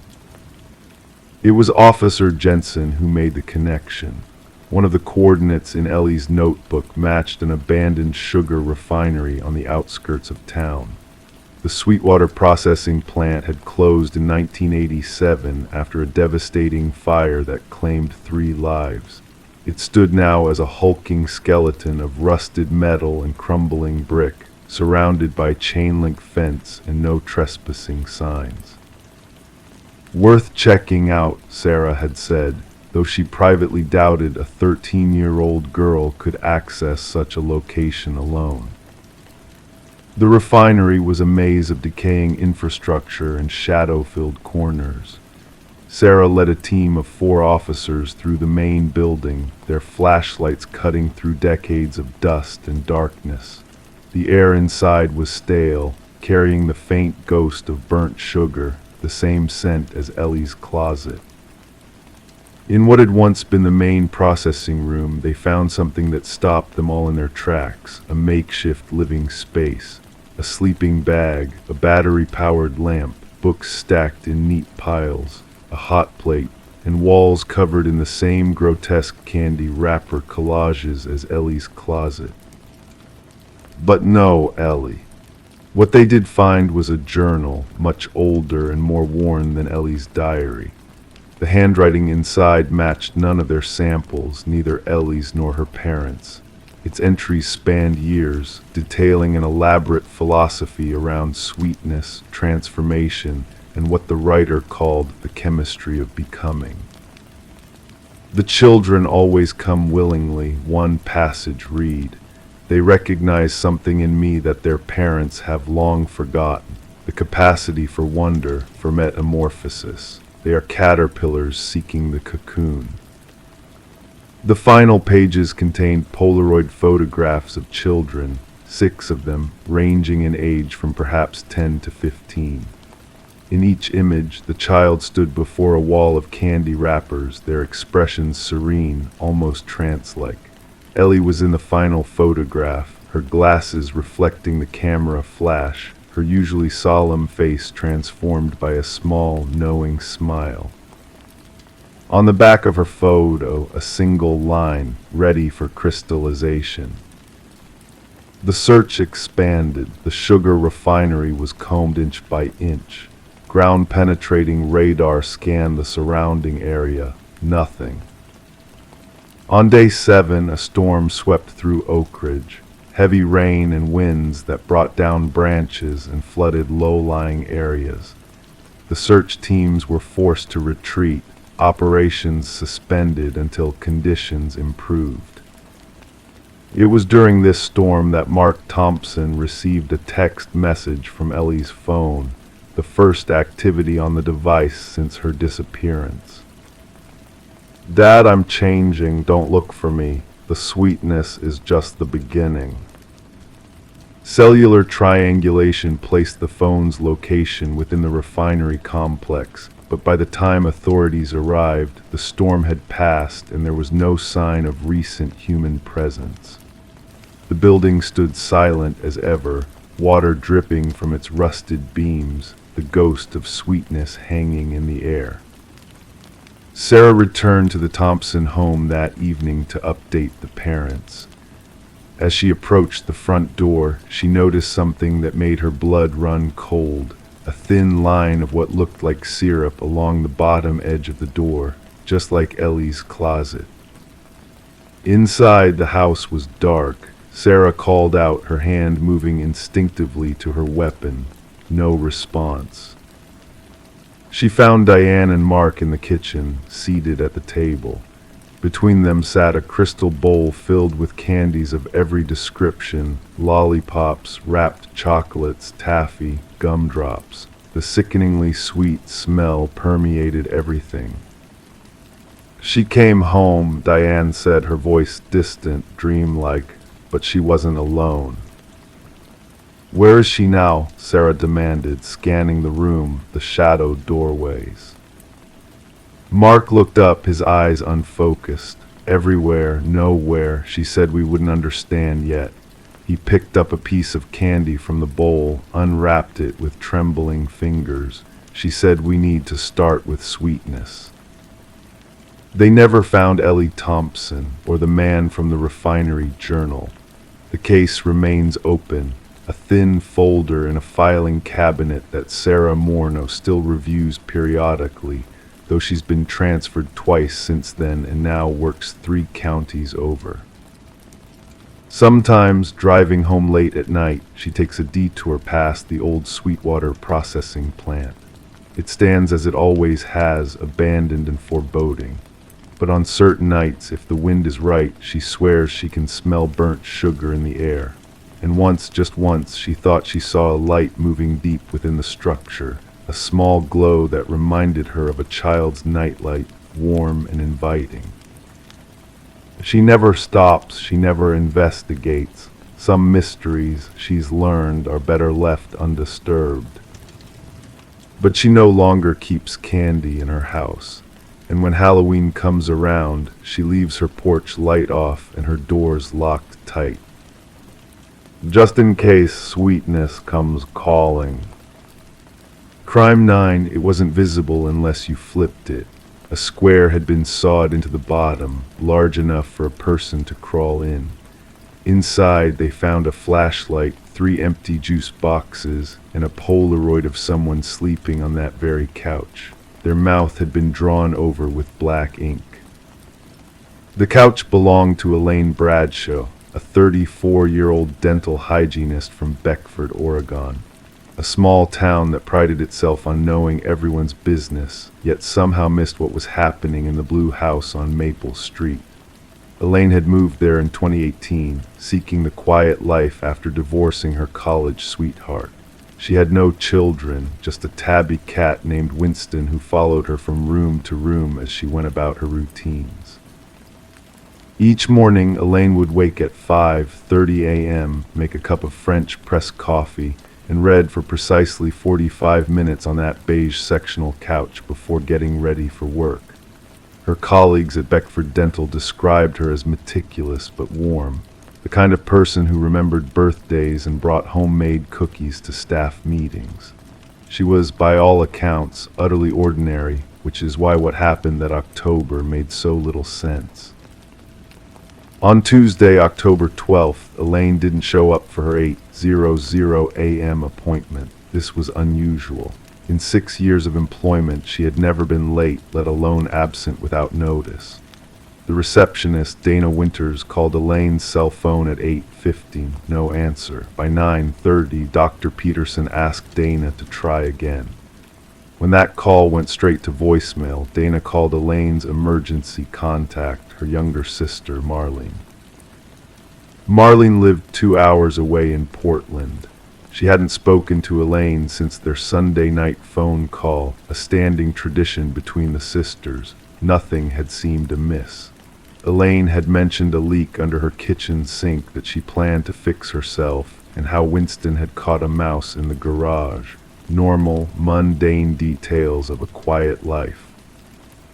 By noon, Marlene was concerned enough to call the Beckford Police Department and request a welfare check.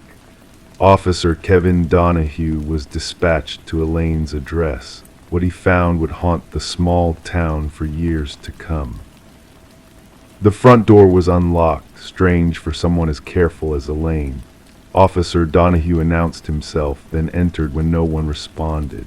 The house was silent except for the insistent meowing of Winston, who circled the officer's legs as he moved through the entryway. Nothing seemed disturbed. Elaine's purse sat on the kitchen counter, car keys beside it. Her cell phone was plugged into its charger on the nightstand, alarm still set for 5:30 a.m. The bed was made with hospital corners, no sign that anyone had slept in it the night before. In the bathroom, a toothbrush stood in its holder, still damp. A coffee mug sat half empty on the side table next to the couch, a novel face down beside it. Everything suggested that Elaine had simply vanished in the middle of her morning routine. Officer Donahue called for backup. By evening, the Beckford police had opened a missing persons investigation. They interviewed neighbors, colleagues, the few friends Elaine had made since moving to town. No one had seen anything unusual. Mr. Rivera next door mentioned hearing what might have been a car door around 6:15 a.m., but he couldn't be sure. He was half asleep, getting ready for his own day. 3 days passed with no sign of Elaine. Her bank accounts remained untouched. Her passport was still in the desk drawer. Her car sat in the garage. The investigation seemed to be at a standstill until Marlene arrived to care for Winston and pack some of her sister's things. She was the one who noticed something odd about the couch. It seemed heavier than it should be, Marlene would later tell Detective Sarah Lang. I was going to vacuum underneath it, and when I tried to move it, it barely budged. With the help of Detective Lang, they flipped the sectional onto its back. That's when they discovered the modification to the frame. A neat square approximately 3 feet by 3 feet had been cut into the bottom and fitted with hinges. Inside this hidden compartment were the flashlight, juice boxes, and that disturbing Polaroid of Elaine asleep on her own couch, her mouth blacked out as if silenced. The discovery changed everything. This wasn't a simple disappearance. Someone had been watching Elaine, hiding beneath her while she read, perhaps for weeks or months. The forensics team found something else too, tiny holes drilled into the wooden frame of the couch, positioned to allow someone inside to see out. Whoever did this wanted to be close to her. Dr. Regina Morton, the consulting forensic psychologist, explained. This level of invasion suggests an obsession that likely built over time. They weren't just watching her from afar, they wanted to share her space, breathe her air, without her knowledge. The juice boxes yielded partial fingerprints, but nothing that matched any database. The flashlight was a common brand available at any hardware store. The Polaroid camera itself was never found. Investigators began to focus on people in Elaine's life who might have had access to her home. Her ex-husband, Timothy Bradshaw, had an airtight alibi. He was traveling in Europe and had been for months. Co-workers all cleared background checks. Neighbors were interviewed again, more thoroughly this time. The investigation expanded to include service people, plumbers, electricians, cable installers, anyone who might have been inside Elaine's home in recent months. One name emerged, Lucas Henning, a cable technician who had serviced Elaine's internet connection twice in the past year. The second visit had been just 3 weeks before her disappearance. Initial background checks had shown nothing concerning, but a deeper dive revealed something troubling. Henning had been questioned, though never charged, in connection with a stalking case in Seattle 5 years earlier. When detectives visited Henning's apartment, he wasn't there. His landlord hadn't seen him in days. His work van was missing. A search warrant for his apartment revealed walls covered with Polaroid photographs, all of women, all sleeping, all with their mouths blacked out with marker. None showed Elaine, but the similarity was undeniable. Authorities issued an APB for Henning and his vehicle. 2 days later, the van was found abandoned at a rest stop 50 miles north, near the Washington state border. Inside, they discovered tools that matched the precise cuts made in Elaine's couch. Henning himself was nowhere to be found. As weeks turned to months, the investigation continued. Henning's face was circulated nationwide. His bank accounts remained untouched. His passport had never been used. It was as if both predator and prey had vanished into thin air. Then 6 months after Elaine's disappearance, a hiker in Mount Hood National Forest made a grisly discovery. Partially buried in a remote area was a woman's body. Dental records confirmed it was Elaine Bradshaw. She had been dead since the day she disappeared. The cause of death was asphyxiation. But Lucas Henning remained missing. Some theorized he had met with foul play himself, perhaps a vigilante, perhaps another predator. Others believed he had simply begun again elsewhere, with a new name, a new job, and new walls to fill with sleeping faces. A year after Elaine's body was found, Marlene Bradshaw received an unmarked envelope in the mail. Inside was a Polaroid photograph of her, asleep in her Portland apartment. Her mouth had been drawn over with black ink. The police installed security systems in Marlene's home. They conducted nightly patrols of her neighborhood. Cameras monitored every entrance, but nothing ever happened. No one ever came for her. The photograph remained the only message from whatever darkness had consumed her sister. To this day, Lucas Henning has never been found. The case remains technically open, but leads have dried up. The beige sectional couch sits in an evidence storage facility in Beckford. Sometimes, late at night, The officer on duty swears they can hear movement from inside the sealed room where it's kept, a subtle shifting, as if someone is trying to get comfortable in a cramped space. In Elaine's house, now sold to a young family unaware of its history, the new owners sometimes wonder why their cat refuses to enter the living room, standing at the threshold with its back arched, hissing at empty corners where shadows gather in the evening light. They've never heard of Elaine Bradshaw. They don't know about the couch with the hole cut into the frame. They don't notice when, occasionally, something watches them from places where nothing should be.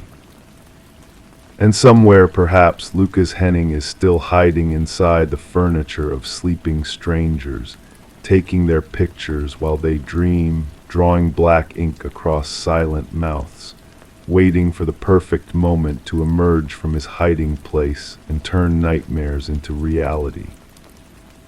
Story 10, the tale began in a costume shop, its doors closing for the final time, the air heavy with the scent of old fabrics and forgotten dreams.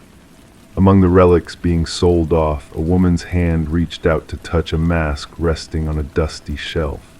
Its features were delicate yet strangely lifelike, evoking a sense of unease in the dimly lit shop.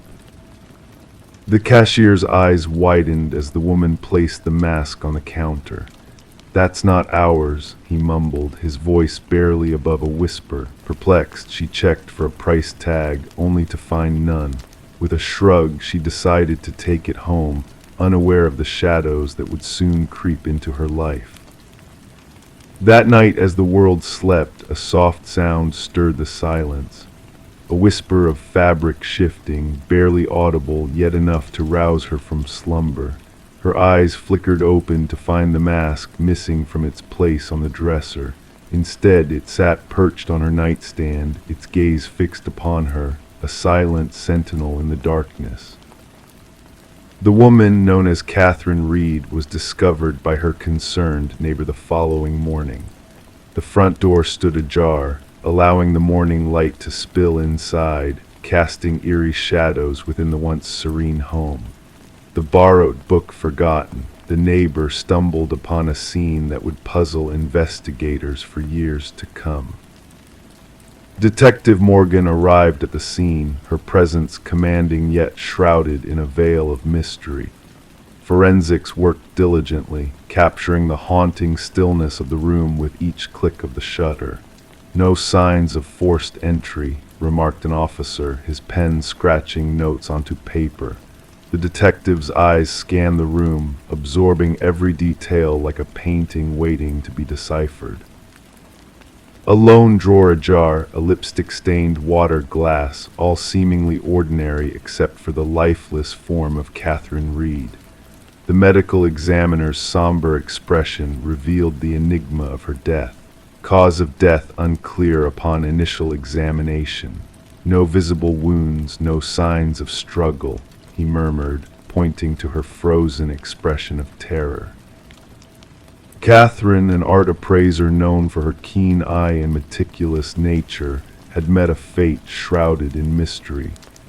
Colleagues spoke of her gift for spotting the slightest discrepancies, a talent that may have led her down a perilous path. The investigation took a chilling turn as security footage from the costume shop unveiled a peculiar interaction. The cashier's confusion, the owner's denial, it all hinted at a darker truth lurking beneath the surface, a truth woven into the fabric of ancient masks and whispered legends. The owner revealed a disturbing connection to a deceased collector whose estate sale had unleashed a series of inexplicable events. Each mask held a story, a dark history that transcended time and reason. Forensics uncovered a clue within Catherine's grasp, tiny fibers, foreign and enigmatic, hinting at a presence unseen yet deeply felt. A trail of mysteries intertwined, leading back through the shadows of forgotten tales. A retired detective, his hands trembling with the weight of untold secrets, shared a revelation from the past. ancient symbols hidden within the masks, a ritual of soul transference whispered through the ages, bound to claim those who dared to uncover its chilling truth. In a hidden journal within Catherine's apartment, the final pieces of the puzzle fell into place. Her frantic words painted a portrait of fear and realization, of a malevolent force lurking within the mask's hollow gaze, waiting to claim its next victim. The detective pieced together the fragments of a nightmare made real the fibers, the symbols, the deaths, all leading to a chilling conclusion. Catherine's heart had ceased from sheer terror, a fear so profound it defied explanation. Surveillance footage unveiled a figure moving through the night, wearing Catherine's mask, a twisted imitation of life that sent shivers down the spine of those who witnessed the spectral figure's haunting presence. The mask vanished into the night, only to resurface months later in a distant vintage shop, its hunger unsated, its purpose unchanged. The cycle continued unseen by most, a dance of death and rebirth played out in the shadows. The detective, haunted by the specter of the mask, kept Catherine's journal closed, a reminder of the unseen forces that lurked in the darkness. As night descended, she felt the weight of unseen eyes upon her, a chilling reminder of the mask's eternal hunt. The mask, a vessel for ancient malevolence, waited patiently for its next victim, its empty eyes fixed on a world ripe for the taking. And as the world slumbered, unaware of the darkness that lurked just beyond the veil of dreams, the mask waited, hungry for the souls that danced on the edge of oblivion. Story 11, the town held its secrets close, never whispering of the house at the edge of the woods. It stood solitary, a silent sentinel with windows like dark eyes and a porch bowed by the weight of time. No one laid claim to its ownership, no memory lingered of its builder. But when a band of wanderers strayed too near, they uncovered a mystery, names etched into the wooden walls, carved deep like ancient runes. And at the very bottom, fresh and untouched, a name unknown to all but one. A name that sent shivers through the group, as one of them breathed, voice quivering, "That name is mine." The call came in the dead of night, a routine report of trespassing. The voice on the line belonged to Mason Wright, the intrepid hiker who stumbled upon his own name carved into the abandoned dwelling. The responding officers expected a simple case of mischief, perhaps a prank gone awry, but what they encountered defied logic. Detective Sarah Keller arrived as twilight draped the forest in shadows. Her flashlight pierced the darkness, revealing the weathered front of the house. 27 names cascaded down the eastern wall, some faded with age, others sharp as if freshly carved, and at the base, Mason Wright, the letters still redolent of sawdust. "I've never set foot here before," Mason declared, his breath a mist in the chilly air. "I cannot fathom how my name came to be here." The inquiry commenced, delving into the backgrounds of each name ensnared on the wall. The findings sent a chill through the investigative team. Each name belonged to a soul reported missing over the past 40 years, vanishing without a trace. Some cases lingered in the cold grip of uncertainty, others remained active investigations. But all shared a haunting similarity: the individuals had disappeared while journeying alone in the woods. Forensic experts meticulously cataloged each carving, noting the depths, the techniques, the aging patterns. The oldest name, Rebecca Hansen, harkened back to a vanishing from 37 years past, a tale of a young woman who ventured into the woods and never emerged. Search parties found naught but a lone boot by a stream. Interrogations with Mason yielded no connections to the area beyond his hiking party. His tale remained steadfast, his innocence apparent. The focus shifted to his companions. Emily Chen, the group's photographer, provided snapshots from their trek, Upon scrutiny, analysts discerned a disquieting figure lurking in the background of 3 photos, a shadowy silhouette, tall and lean, always obscured by the trees. "We traversed the trails alone," Emily maintained. "We would have surely remembered another presence." Detective Keller ordered a search of the house's interior. Dust cloaked every surface, furniture lay in disarray. But in the basement, a macabre tableau unfurled. Personal effects of the missing hikers were arranged meticulously on shelves: watches, backpacks, cameras, wallets, each item labeled with a name from the wall outside. Bloodstains, concealed beneath attempts at cleaning, painted a grim history on the concrete floor. As the scrutiny deepened, Mason's demeanor grew increasingly fraught. Reports of eerie phenomena besieged him: whispers in the night, enigmatic footprints leading to his door. An officer was assigned to safeguard him, yet paranoia gripped his every breath. A breakthrough surfaced with the unearthing of land records from county archives. The house had belonged to a recluse named Victor Blackwood. Neighbors spoke of fleeting encounters with a towering, gaunt figure who shunned society. Blackwood had vanished 15 years prior, his disappearance never probed. A warrant granted access to the forest's depths. Among the trees, a network of primitive blinds was discovered, overlooking well-trodden paths. Within one hideout, a journal unveiled chilling insights: notes on hikers, their habits, their vulnerabilities. The script evolved from hunting techniques for animals to a macabre fixation on human quarry, detailing the selection process of each victim. The manhunt for Blackwood spanned jurisdictions, deploying helicopters and tactical units in pursuit. But the hunter eluded capture, slipping through the wilderness like a wraith. Mason retreated, his whereabouts unknown, and in a hidden chamber within Blackwood's house, a grim workshop awaited discovery, a fresh name awaiting its place on the wall. Detective Keller identified the name instantly, a technician integral to the investigation, missing without a trace. Surveillance encircled the house, cameras vigilant, sensors primed, and one fateful night the trap sprung. A sinewy figure emerged from the forest, defying nature's bounds. As tactical units closed in, the specter dissolved into the night, elusive as a wisp of smoke. To this day, the house stands under watchful guard. Mason and the technician remain lost to the shadows. The investigation persists, fueled by new vanishings in wooded realms. The names on the wall linger as a whispered dread among lawkeepers. Some speak them not, others shun the case entirely. And local wanderers skirt the house, fearful that a mere mention might ensnare them in that dreadful litany, the names unspoken. Story 12.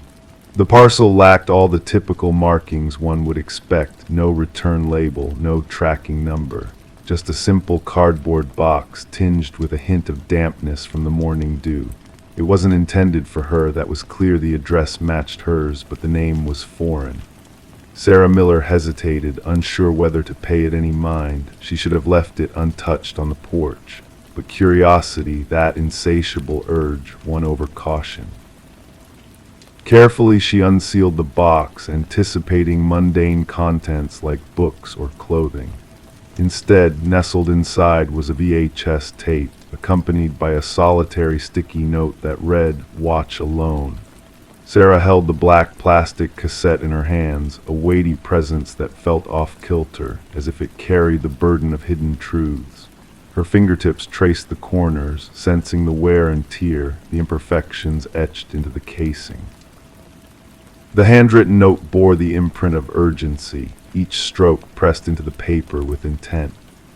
As she stood in her kitchen, the backdrop of suburban normalcy humming around her, distant barks of a dog, children's laughter, the drone of a lawnmower slicing through the serene morning air, Sarah couldn't shake the feeling of being an unwitting participant in a clandestine affair. The name on the package, Daniel Whitaker, held no significance in her world. 4 years in that house, and never had she encountered that name before. Conflicting emotions tugged at her as she eyed the dusty VCR, a relic of nostalgia gathering dust on a shelf. There was something about the tape, a whisper of mystery shrouded in aged plastic, beckoning her towards the unknown. Against her better judgment, Sarah pushed the tape into the player. The screen crackled with static, gradually sharpening into focus to reveal a dimly lit room, bathed in a solitary lamp's glow. The camera angle was askew, lending an air of urgency to the scene. A man sat in a wooden chair, his features initially obscured by shadows. "My name is Daniel Whitaker," his voice, quiet yet resolute, filled the room. "If you're watching this, someone has found you, and that means they'll be coming for me too." Leaning forward, his worn face came into view, eyes burdened with sleepless nights, stubble adorning his jaw, hair unkempt. "I swear I didn't harm her. You have to believe me." They framed me with their lies, their planted evidence.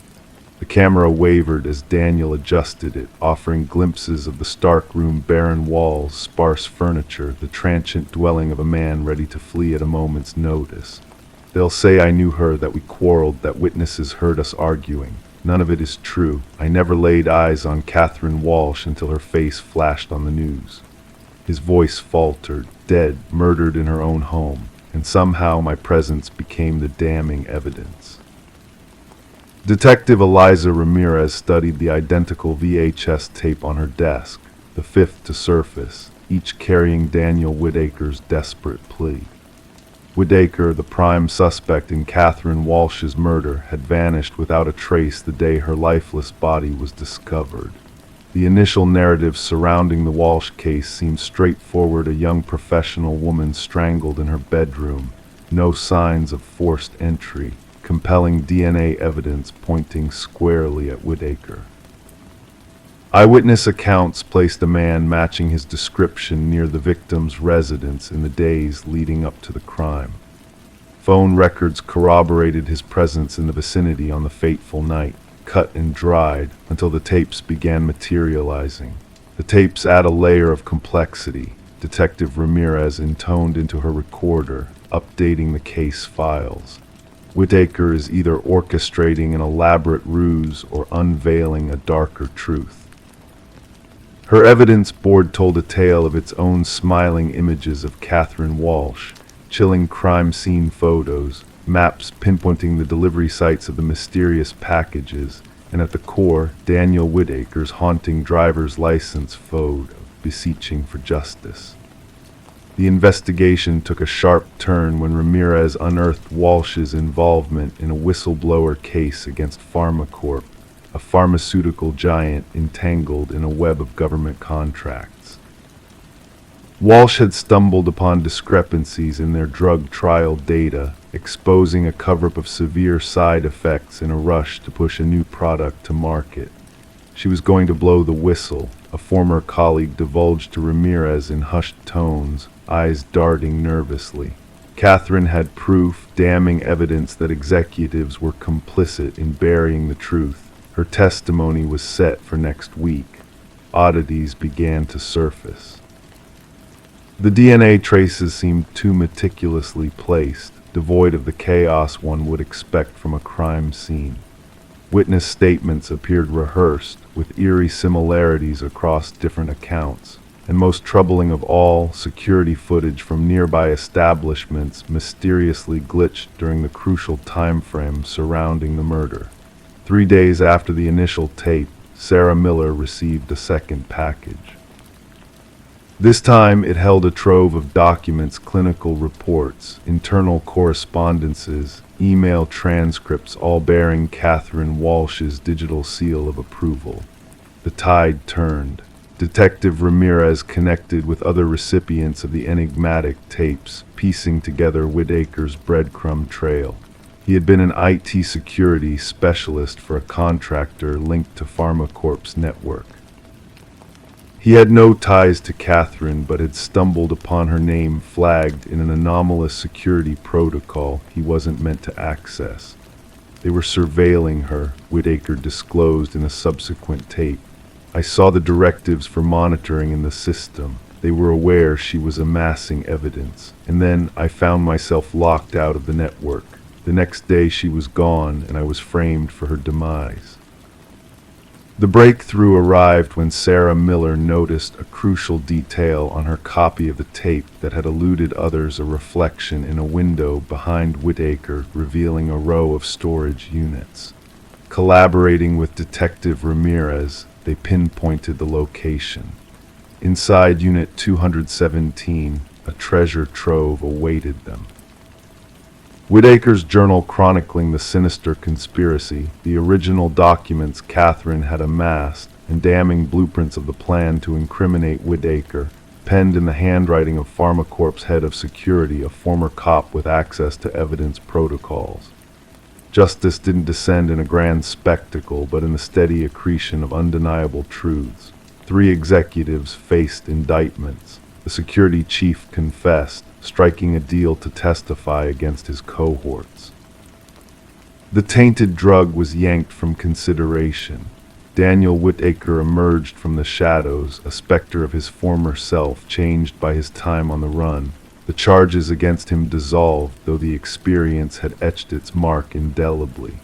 Sarah Miller crossed paths with him once more on the same porch where his tale began. "Why me?" she inquired. "Why send it to my doorstep?" Weary eyes met hers. "The algorithm chose you." I needed individuals with no ties to me or Catherine, individuals they wouldn't suspect, people who could still trust their instincts when the world branded me a criminal. The erstwhile suspect and the unwitting observer stood in contemplative silence, reflecting on the razor-thin boundary between truth and manufactured deceit. At length, Sarah voiced her realization. The wrong address, as it turned out, was the right one after all.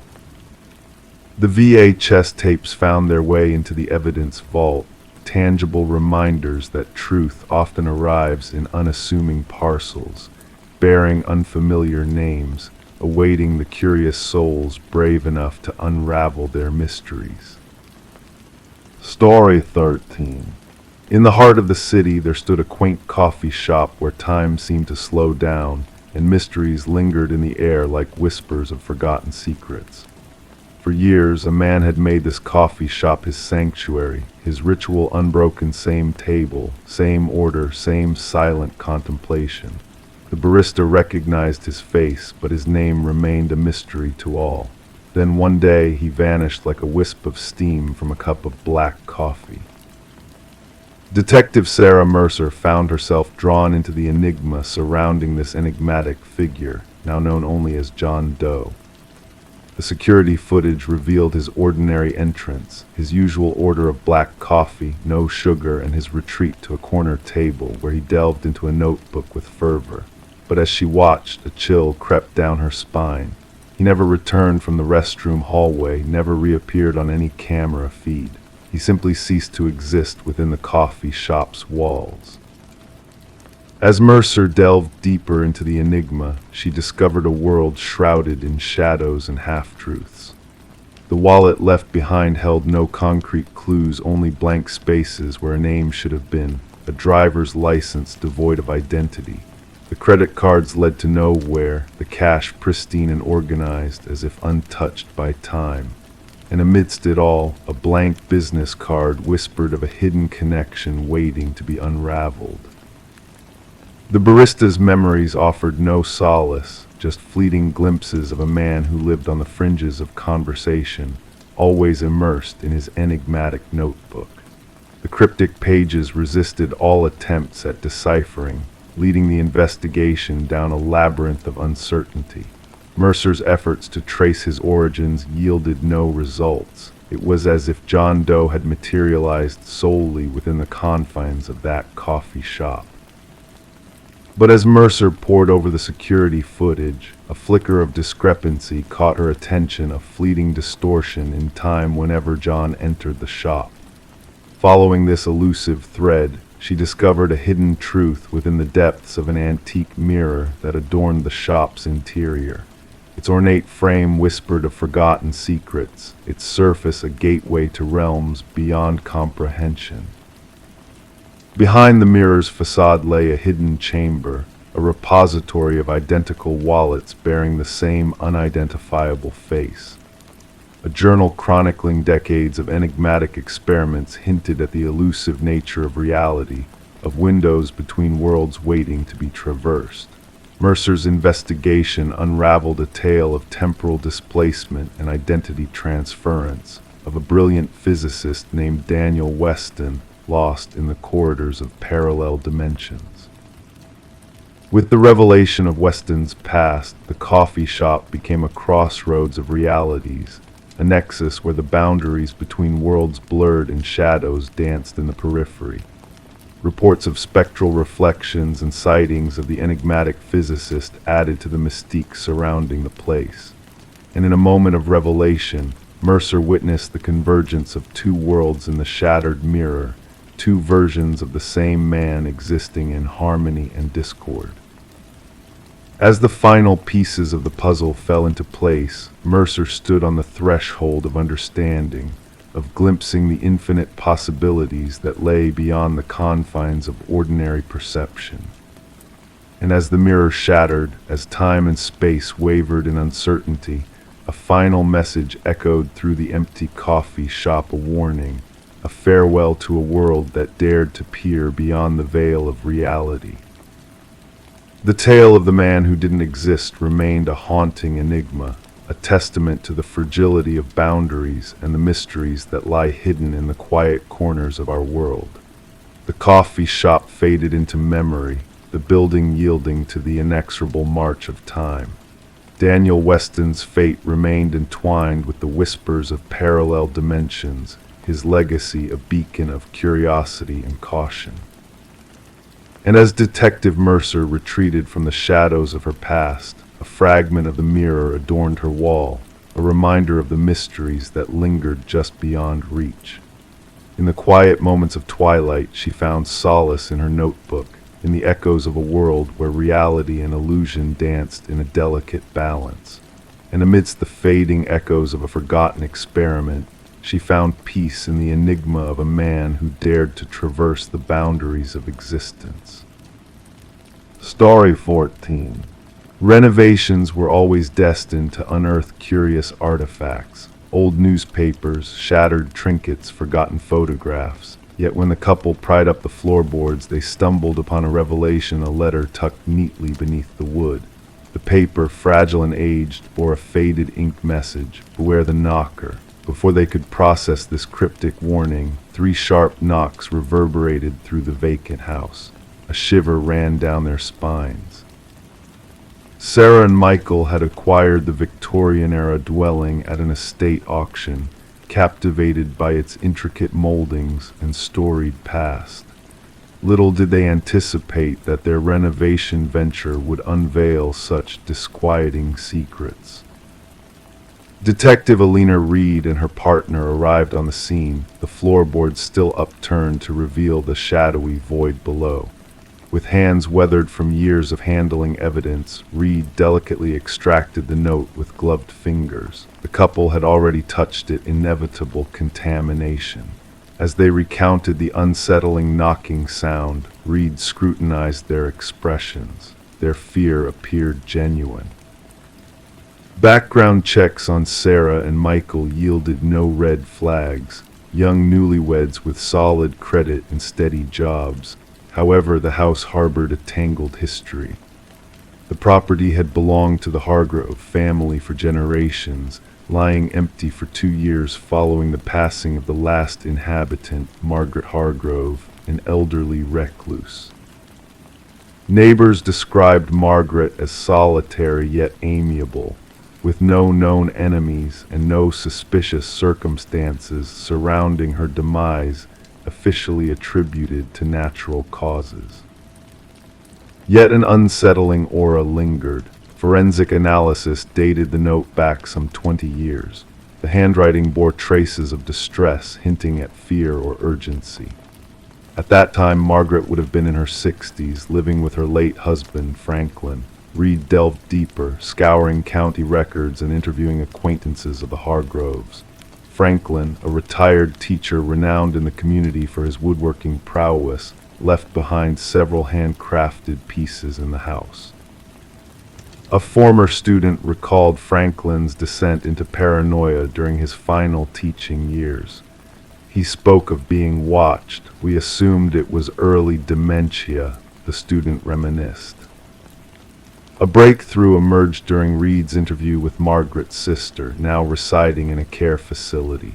Though her memory wavered, certain details remained vivid. Margaret feared him toward the end, she confided. Not Franklin, but the knocker, the collector. Reed leaned in, prompting further revelations. Franklin was in gambling debts. The collector came knocking. 3 times, always 3 knocks. Margaret wanted to sell the house to settle the debt, but Franklin refused. Returning to the house with a forensic team, Reed orchestrated a systematic search of the crawl space. The cadaver dogs swiftly detected it beneath the foundation. Shrouded in plastic lay a male skeleton with multiple skull fractures. Dental records ruled out Franklin Hargrove. Franklin had been cremated, his ashes dispersed as per his wishes. This unknown individual, never reported missing, bore an ID linking him to Victor Mercer, a notorious loan shark and gambling collector who vanished 2 decades prior. The case unraveled through forensic evidence and Margaret's concealed diaries discovered in the attic. Franklin's mounting debts had provoked a confrontation with Mercer, culminating in a fatal outburst. Tools turned weapons, the crawl space turned tomb, the note turned cautionary tale. Margaret had aided in the cover-up not out of malice, but out of fear and loyalty. Her diaries unveiled the torment she endured thereafter. The knocking persists, even in solitude. Franklin dismisses it as my imagination. Following Franklin's demise, Margaret dwelt in isolation, guarding the secret beneath her feet. Her diary entries reflected escalating paranoia. The knocking persists, I fear exposure. The puzzle was officially closed. Victor Mercer's remains were returned to his kin. Justice, albeit cold and belated, was finally meted out. Unable to bear the weight of the house's grim past, Sarah and Michael sold the property, leaving it deserted, renovations abandoned. Local whispers allege that on eerie nights, 3 distinct knocks resound through the vacant corridors. Whether echoes of old timber settling or a darker presence, the truth remains elusive. The enigmatic note remains in evidence storage, its warning a chilling echo, beware the knocker. Margaret never clarified if the knocker referred to Mercer, Franklin, or another shadowy figure who unearthed their secret, haunting her final days. Some enigmas, as Detective Reed reflected in her final report, defy resolution, even when we presume to grasp the truth. Story 15, The Enigmatic Doll. In the dimly lit attic of their new Victorian house, Sarah and Michael stumbled upon a hidden treasure, a porcelain doll with hauntingly blue eyes, nestled under a worn blanket. Its gaze was unwavering, as if holding a secret from a bygone era. The couple chuckled at the old-fashioned find, dismissing it as just another relic of the past. Yet that night a subtle shift in the atmosphere unsettled them. The air grew dense, laden with an unspoken tension. Silence enveloped the house, stretching into the darkness, and when dawn broke, the doll was no longer nestled in the attic. It sat serenely at the foot of their bed, a silent sentinel in the early morning light. Sarah and Michael, captivated by the house's intricate woodwork and enigmatic allure, had been drawn to its history, unaware that they were about to become entwined in a chilling tale of mystery and tragedy. On a crisp autumn morning, Detective Rachel Winters received a call that would lead her down a perplexing path. The scene she encountered was chillingly precise. The female victim posed in an unnatural stance, her eyes wide with fear, while the male victim seemed to have been fleeing in a desperate bid for escape. As Detective Winters meticulously documented the eerie tableau, She couldn't shake the feeling that the victims appeared like dolls carefully arranged in a macabre display, a silent narrative of terror etched upon their faces. The investigation unfolded like a tapestry of shadows and whispers. Neighbors spoke of fleeting glimpses of movement in the house when it should have been empty, of ghostly laughter echoing through the night. Each testimony added a layer of disquiet to the unfolding mystery. Forensic analysis unveiled a spectral trail of vintage fibers, reminiscent of antique doll clothing, weaving a sinister thread through the house. Yet there were no fingerprints, no DNA traces of an intruder, only an eerie absence of the tangible, as if the perpetrator existed beyond the realm of the physical. Delving into the house's history revealed a dark pattern of unexplained deaths spanning decades. Each tragedy bore the hallmarks of the inexplicable, with whispers of toys appearing where they shouldn't, of phantom footsteps haunting empty corridors. A faded newspaper clipping hinted at a tragic past the story of a doll maker whose creations held a sinister legacy. His final masterpiece, a doll mirroring his deceased daughter, bore an uncanny resemblance to the porcelain figure discovered by Sarah and Michael. As Detective Winters unearthed the connection between the victims and the house's dark past, a chilling revelation emerged. The attic, a space of forgotten memories, held secrets that transcended time, a portal to a realm where the boundaries between the living and the spectral blurred. In a hidden compartment beneath the attic floorboards, old photographs whispered of a bygone era. Among them, the doll maker's collection stood frozen in time, with one doll standing out, a spectral figure that seemed to shift positions between each frame, a ghostly presence captured in monochrome. Infrared scans etched a tale of unseen hands, of porcelain dust mingled with enigmatic residues tracing a spectral path from the attic to the master bedroom, a silent witness to a malevolent force that defied comprehension. A chance encounter with a distant relative of the doll maker unraveled a tapestry of dark rituals and whispered secrets of spirits bound to objects, of dolls crafted with unorthodox materials that whispered of a sinister sentience lurking within their painted eyes.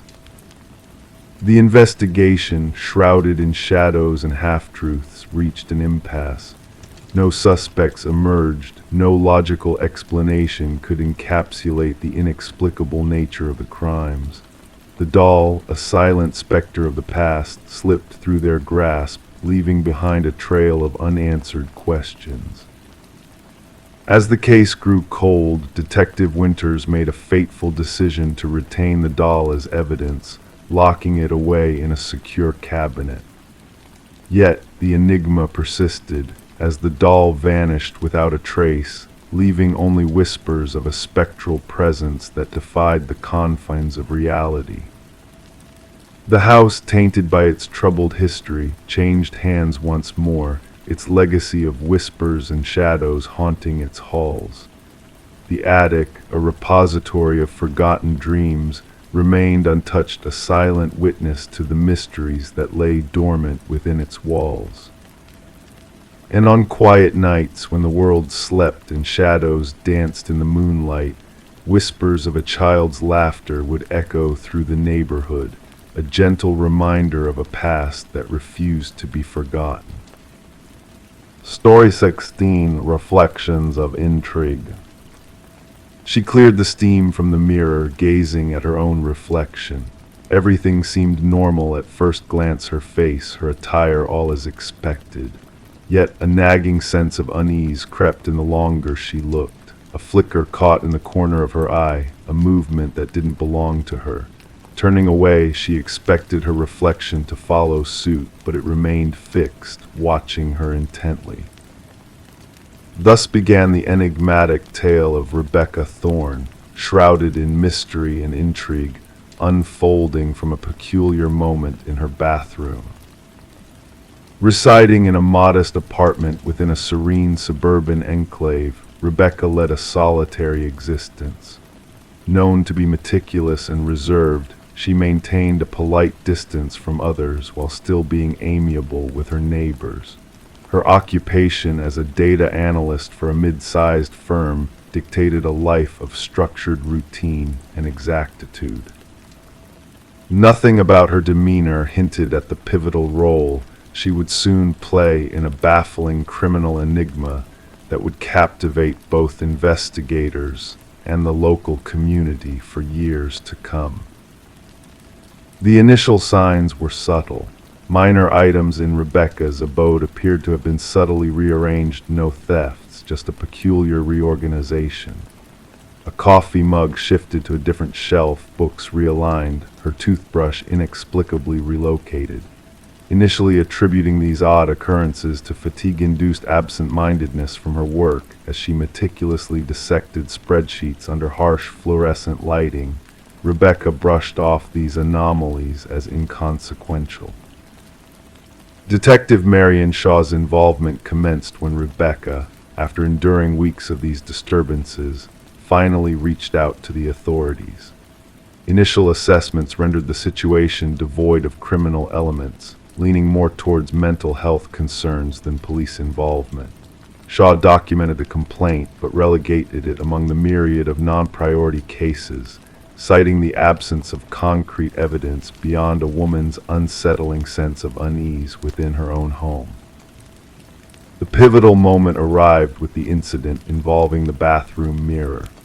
During her subsequent interaction with law enforcement, Rebecca vividly recounted how her reflection appeared to move independently, casting an eerie sensation of being under constant surveillance even in solitude.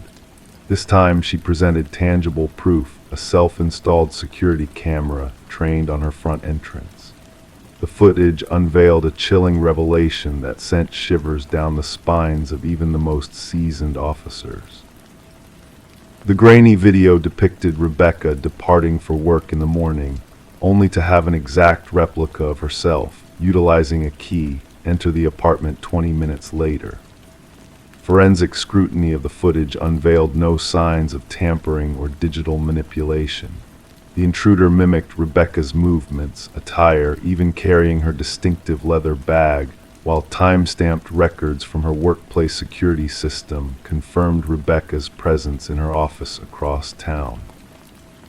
"We're facing a doppelganger scenario," Detective Shaw informed her superiors.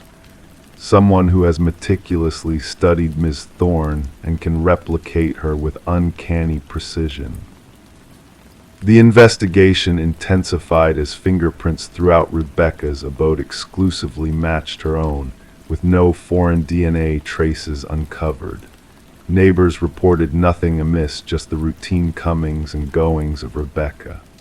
Mrs. Keller, one neighbor, recalled greeting Rebecca upon her return one evening, receiving no response, a departure from Rebecca's usual behavior, though not deemed alarming. Rebecca commenced documenting the escalating disturbances, noting incremental alterations within her dwelling. Disconcerting changes manifested: vanishing food from her fridge, unauthorized searches on her computer, and unsettling discoveries of self-portraits on her phone, exuding a disquieting familiarity, yet lacking any recollection of capturing them. Voicing her mounting distress to Detective Shaw during their subsequent meeting, Rebecca confessed, "I feel as though I'm descending into madness, or perhaps someone is orchestrating that belief within me." Breakthrough arrived when a discernible pattern emerged from the security footage. The doppelganger exclusively infiltrated when Rebecca departed for specific pre-planned engagements, therapy sessions, yoga classes, Sunday morning grocery runs, activities with predictable durations, indicating intimate awareness of her routine. "This isn't happenstance, it's targeted surveillance and infiltration," Shaw elucidated to Rebecca. A forensic psychologist hypothesized a fixation scenario, a subject fixated on assuming Rebecca's identity, possibly aiming to supplant her entirely. Such occurrences, though rare, were documented in psychological annals, often stemming from a mental fracture where the aggressor fixates on a victim embodying coveted traits: stability, allure, success, normalcy. The investigation honed in on a former colleague of Rebecca's, Lily Winters, dismissed for escalating erratic behavior. Lily's close collaboration with Rebecca and her proclivity for remarking on their resemblances raised suspicion. Securing a warrant to scour Lily's residence unraveled a chilling revelation, elevating the case from perplexing to chilling. A room in Lily's abode had been transformed into a shrine-like replication of Rebecca's bedroom, adorned with myriad photographs documenting Rebecca's daily routines, social interactions, all clandestinely captured. A wardrobe stocked with replicas of Rebecca's attire, cosmetics mirroring her preferences, and detailed notes on her behaviors, speech patterns, and daily rituals bespoke an eerie obsession. Most unsettling were the practice videos where Lily mimicked Rebecca's gait, gestures, and expressions, progressing from crude imitation to near-identical replication. "She aspired to be me," a subdued Rebecca murmured upon viewing the evidence. "Her intent wasn't merely emulation, it was annihilation of my identity." Forensic scrutiny unearthed sophisticated apparatus for key replication and electronic access card duplication, alongside an intricate system monitoring Rebecca's movements, including a meticulously crafted calendar forecasting her schedule.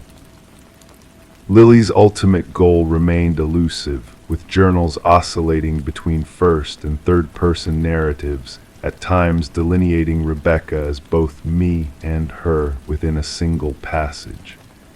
A chilling final entry forewarned, soon, only one shall endure, the stronger entity shall prevail. Upon authorities moved to apprehend Lily, she had vanished, leaving behind signs of abrupt departure, drawers ajar, certain technology missing. A nationwide alert ensued as Rebecca entered protective custody, resettled in a secure, undisclosed location under constant surveillance. Weeks of vigilant monitoring across her former haunts yielded no sign of Lily. The narrative took a sinister turn when a security officer at Rebecca's former workplace reported an anomalous sighting. Rebecca had purportedly been witnessed entering the premises despite her leave of absence.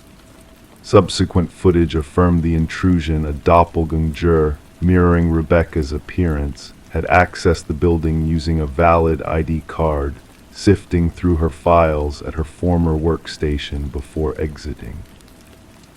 The chilling implications surfaced. Lily hadn't absconded. She had executed her plan, assimilating into Rebecca's existence while the authentic Rebecca remained concealed. The case lingered unresolved, with Lily Winters at large. Rebecca Thorne opted not to reclaim her former life, forging a new identity in a covert location. Detective Shaw preserved a photograph on her desk, a visual juxtaposition of two strikingly similar women, one being Rebecca Thorne, the other Lily Winters. Occasionally, she scrutinized their features, seeking nuances that would differentiate one from the other. Shaw often imparted a sobering reflection to her prot.gs. The true horror lies not in someone resembling you or sounding akin to you, but in their fervent desire to subsume your essence, effacing themselves in the process. Identity isn't merely the facade we present to the world, it's the sanctum we guard vigilantly. Sometimes its true worth dawns upon us only when threatened with theft. Story 17. The worn envelope, its once white corners now tinged with age, bore a fresh stamp, as if just whisked from the post office. The detective's hands unfolded it with gentle precision. Inside lay a single sheet of paper, the words typed hurriedly in a jagged script. I am sorry for what I did. The paper exuded a faint dampness, a metallic tang hanging in the air. A reddish smear, unmistakably blood, stained the edge, catching the detective's keen eye. Detective Sarah Morgan sealed the letter in an evidence bag, her gloved fingers moving deftly. The forensics team's findings confirmed her suspicions the blood belonged to the victim of an unresolved murder case that had plagued the department for years. Rebecca Warren, a young journalist, had met a tragic end in her own home, her body riddled with stab wounds, her work scattered like fallen leaves. The missing laptop hinted at a connection between her death and the story she had been pursuing. Countless interviews and fruitless lies had mired the investigation in a cold silence until the arrival of this ominous letter addressed simply to Homicide Division. Few fingerprints adorned the paper and envelope, hinting at a cautious sender who had worn gloves. The postmark, however, breathed new life into the case. Detective Morgan gathered her team in the dimly lit briefing room, where the walls whispered tales of unsolved mysteries. The letter took center stage amidst a sea of clues that had led nowhere. "This changes everything," Morgan proclaimed. "Our killer shows remorse." Detective James Chen, her steadfast partner in this relentless pursuit of truth, regarded the letter with a skeptical gaze. "Or perhaps it's a clever ruse," he countered, "a theatrical ploy to toy with us." The forensic experts traced the unique typewriter patterns to a long-extinct model, a relic of the past but not beyond reach. Their search expanded to antique shops and collectors across the region. As the investigation deepened, they delved into Rebecca's life, a tapestry woven with threads of determination and a quest for justice. Her editor painted a portrait of a fearless journalist unearthing corruption's darkest secrets. Her latest inquiry delved into a prominent family embroiled in a web of power and deceit.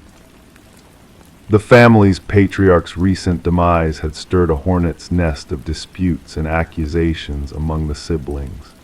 Rebecca's boyfriend, Michael Barnes, once a pillar of strength, now bore the weight of suspicion. Subtle shifts in his demeanor betrayed a hidden truth. Rebecca feared she was being followed, he confessed, his voice trembling with regret. "I dismissed her concerns as paranoia fueled by her investigations. I should have listened." As the detectives probed deeper, a second letter materialized, echoing the first in its ominous tone, more words woven with blood, revealing a web of secrets. She delved too deeply into the family's secrets, the inheritance, the patriarch's demise. It was never meant to end like this. The tendrils of the investigation led them to the opulent mansion of the deceased patriarch, where the eldest son, Richard, stood guard over a trove of antiques, including vintage typewriters. His alibis crumbled under scrutiny, his words too polished, too rehearsed. A breakthrough emerged when microscopic fibers on the envelopes linked back to custom stationery used solely by the youngest daughter, Eleanor. Richard's request to borrow her stationery weeks prior unfurled a twisted tale of betrayal. A search of Richard's abode unearthed a hidden chamber adorned with relics of Rebecca's demise clippings, surveillance, and the damning typewriter. The blood spoke the truth of Rebecca's final moment. The tangled web between Richard and Michael, once hidden in shadows, now bared its fangs. Financial transactions traced a sinister dance of deceit leading to Rebecca's untimely end. Michael's tearful confession shattered the facade of innocence. Rebecca uncovered Richard's dark secret, his hand in his father's demise. He whimpered. "I relayed her findings, believing it a mere scare tactic. I never envisioned her tragic fate." Eleanor's revelation, a clandestine recording of Richard and Michael's sinister pact, sealed their fates. Richard's chilling words echoed in the courtroom. She must be silenced forever. In a bid to escape justice, Richard's flight ended in handcuffs. The trial laid bare a tapestry of betrayal, woven with blood-stained letters, incriminating typewriters, and financial threads of deception. Michael's testimony, a plea for redemption, unraveled the web of lies spun by Richard. Despite his proclamations of innocence, the scales of justice tipped against him. The jury's swift verdict echoed the final chapter of a saga steeped in tragedy and deceit. As Richard faced his reckoning, Detective Morgan approached Rebecca's grieving parents, a silent gesture of solace amidst unspeakable loss. The blood-stained letters bore witness in evidence storage, a silent testament to the frailty of even the most meticulously orchestrated crimes. The case of Rebecca Warren stood as a beacon in the annals of detective lore, a reminder that shadows eventually yield to the piercing light of truth, often borne on the whisper of an old typewriter and the weight of remorse that shadows even the darkest hearts. Story 18. It began with a mere pocket dial, a jumble of static and muffled sounds that the operator nearly dismissed as inconsequential. But then, amidst the white noise, a voice pierced through the chaos, a woman, speaking urgently in hushed tones. "He's here." And then an eerie silence enveloped the line. The mysterious call had originated from an empty house, a dwelling long forsaken by its inhabitants, its rooms steeped in a haunting stillness. There were no traces of forced entry, no disturbances to hint at an intruder. Yet in the dimly lit kitchen, amidst the layers of dust, the phone rested upon the countertop, its screen softly aglow. The call had been placed mere minutes ago, a fact that sent a shiver down Detective Morgan Reed's spine as she replayed the message for the 5th time. The whispered words lingered in the air, carrying an essence of desperation, of unyielding terror, of the impossible. This abandoned property had once belonged to the Sullivan family, who had vacated it after a devastating fire ravaged the west wing of the house. Since then, the residence had remained uninhabited, visited only sporadically by a caretaker who swore that no one had trespassed within its walls for years. "Background check on the number," Morgan inquired of her partner, Detective Walsh. The response revealed that the number was registered to Catherine Sullivan, the deceased daughter of the family. She had perished in a tragic car accident 3 years prior. As Morgan gazed at the phone enclosed in an evidence bag, the enigma deepened. How could a deceased woman's phone be making calls from a deserted house? The very fabric of the case seemed to defy logic. Upon closer inspection, the forensic team unearthed no substantial leads. The phone bore no identifiable fingerprints save for faint smudges that eluded classification. No footprints marked the path to or from the residence, and the locked doors and sealed windows guarded their secrets.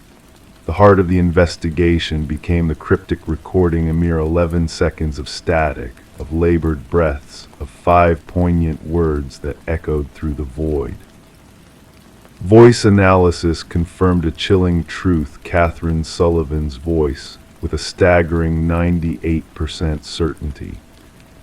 The timestamp of the call aligned precisely with the moment of Catherine's tragic demise, down to the very minute. In their pursuit of answers, Morgan and Walsh delved into the lives of those who had known Catherine. Her father, now remarried, appeared genuinely perplexed by the inexplicable events. Her mother, dwelling in solitude within a modest apartment, crumbled upon hearing the recording. "That's my Katie," she murmured, her voice laden with sorrow. "She sounds so frightened."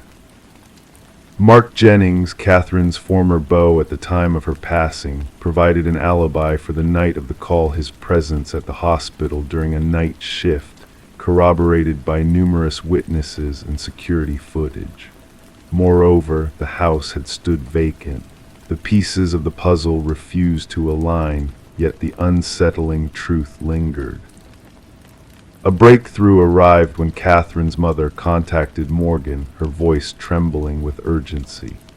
"I stumbled upon something in Catherine's belongings," she confessed. "Her journal, the final entry. You must see it." Within the journal lay a narrative of Catherine's relationship with Mark, a tale that unfolded from tender beginnings to a descent into control, isolation, and ultimately fear. The last entry bore a chilling message. he discovered my plans to depart. His rage knows no bounds. If harm befalls me, it will not be by chance. Confronted once more, Mark's facade crumbled under the weight of scrutiny. Do you suspect me of inflicting harm upon Katie due to her words? He retorted, his bravado faltering. That is no evidence. The records indicate you were the first responder at the scene of the accident, Morgan pointed out, before the arrival of emergency services. I was frantic when she failed to appear. I sought her out, he insisted. Her vehicle veered off a remote road. How did you pinpoint her location? His complexion blanched. I told you I was concerned. Prompted by newfound suspicions, investigators revisited the site of the accident.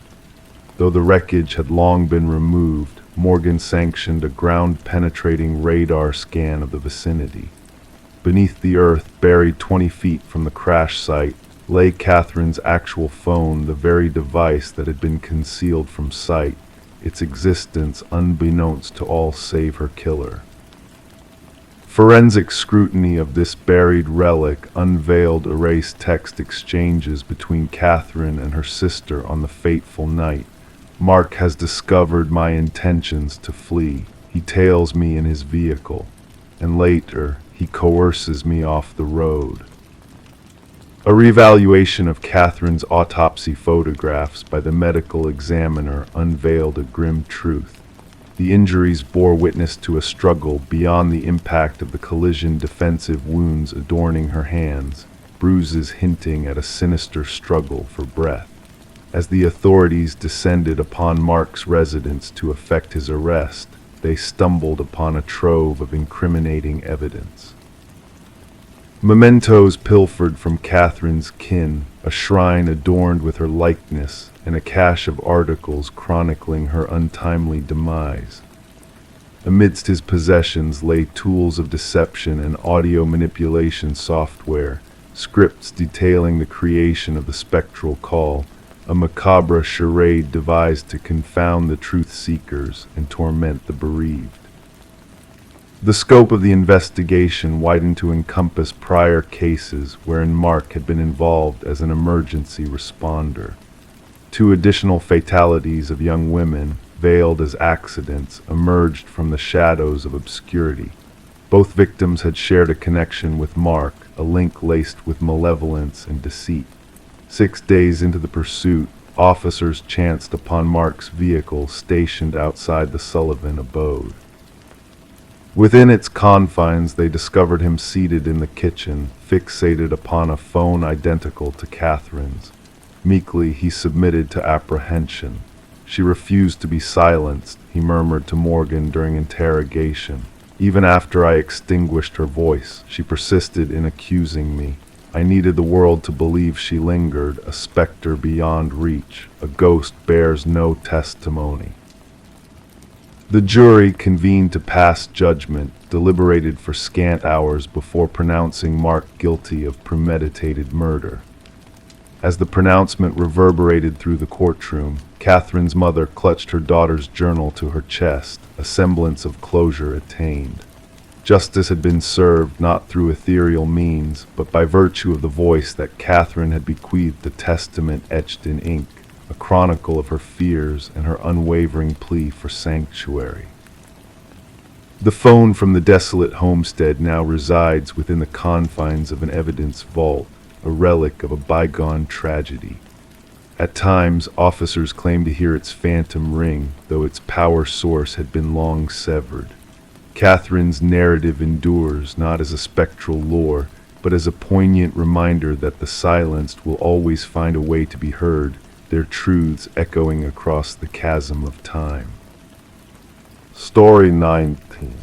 The river flowed lazily that morning, its surface smooth as glass, reflecting the gentle light of dawn. The fisherman, lost in his thoughts, almost missed the sight of a suitcase bobbing near the shore. Initially dismissing it as a pile of discarded clothes, he hesitated as a peculiar odor reached his nostrils, thick, heavy, impossible to ignore. Approaching cautiously, he noticed the chains wrapped around the case, its edges worn by time and exposure. When authorities pried it open, their grim discovery sent shivers down their spines. Inside lay not garments, but a tangle of hair, fingers frozen in a haunting grip, and nestled at the bottom, a chilling note whispered, "This isn't the first." Detective Sarah Mercer arrived at the scene, a handkerchief pressed to her nose to ward off the stench. The victim, a woman in her mid-30s named Catherine Walsh, lay before her, her once dark hair now matted and her pale skin bearing the marks of the river's embrace. The medical examiner worked meticulously, documenting every detail before the body was respectfully removed. What struck Mercer was not just the gruesome disposal, but the eerie care taken with the victim's appearance: manicured nails, freshly styled hair, adorned in luxurious attire. She wasn't murdered here, Mercer mused, her gaze following the gentle lapping of the water against the muddy shore. She was prepared, showcased. Catherine Walsh, a successful real estate agent known for her high-end listings, lived a solitary life in a posh neighborhood, her immaculate home a testament to her meticulous nature. Colleagues painted a picture of a driven, meticulous woman who kept her personal life closely guarded. Her sudden disappearance, reported by her assistant when she missed a crucial showing, raised alarms among those who knew her best. As investigators delved into Walsh's life, they found a pristine home, a place where every item had its designated spot, every surface gleamed with perfection. But a slight anomaly caught their attention. In her office, a drawer left slightly open, revealing a leather-bound journal. The final entry sent chills down their spines. "He's watching again. Same car, different plates." A digital trail led them to a series of unsettling emails in Walsh's inbox, all bearing the same ominous message: "I see your perfection." Mercer connected the dots between these cryptic messages and the meticulously arranged crime scene, recognizing a pattern of eerie precision. The breakthrough came unexpectedly from a local pawnshop owner who identified Walsh's missing emerald necklace. The culprit, Michael Linden, a nondescript maintenance worker, had been surreptitiously stalking her for months, his actions meticulously planned. Surveillance footage revealed his repeated visits to her building, often during her absences, his intentions shrouded in darkness. Inside Linden's humble abode, detectives uncovered a chilling collection of photos, images of Walsh and other women, all sharing a striking resemblance, all captured without their knowledge. Some faces were marked with red crosses, marking them as targets of his twisted fixation. Walsh was but one of his victims. In a hidden compartment within Linden's closet, a macabre shrine emerged. Each victim's personal effects were carefully displayed: hair strands, lipstick-stained tissues, keys, meticulously detailed in small notebooks outlining their daily lives, their perceived imperfections.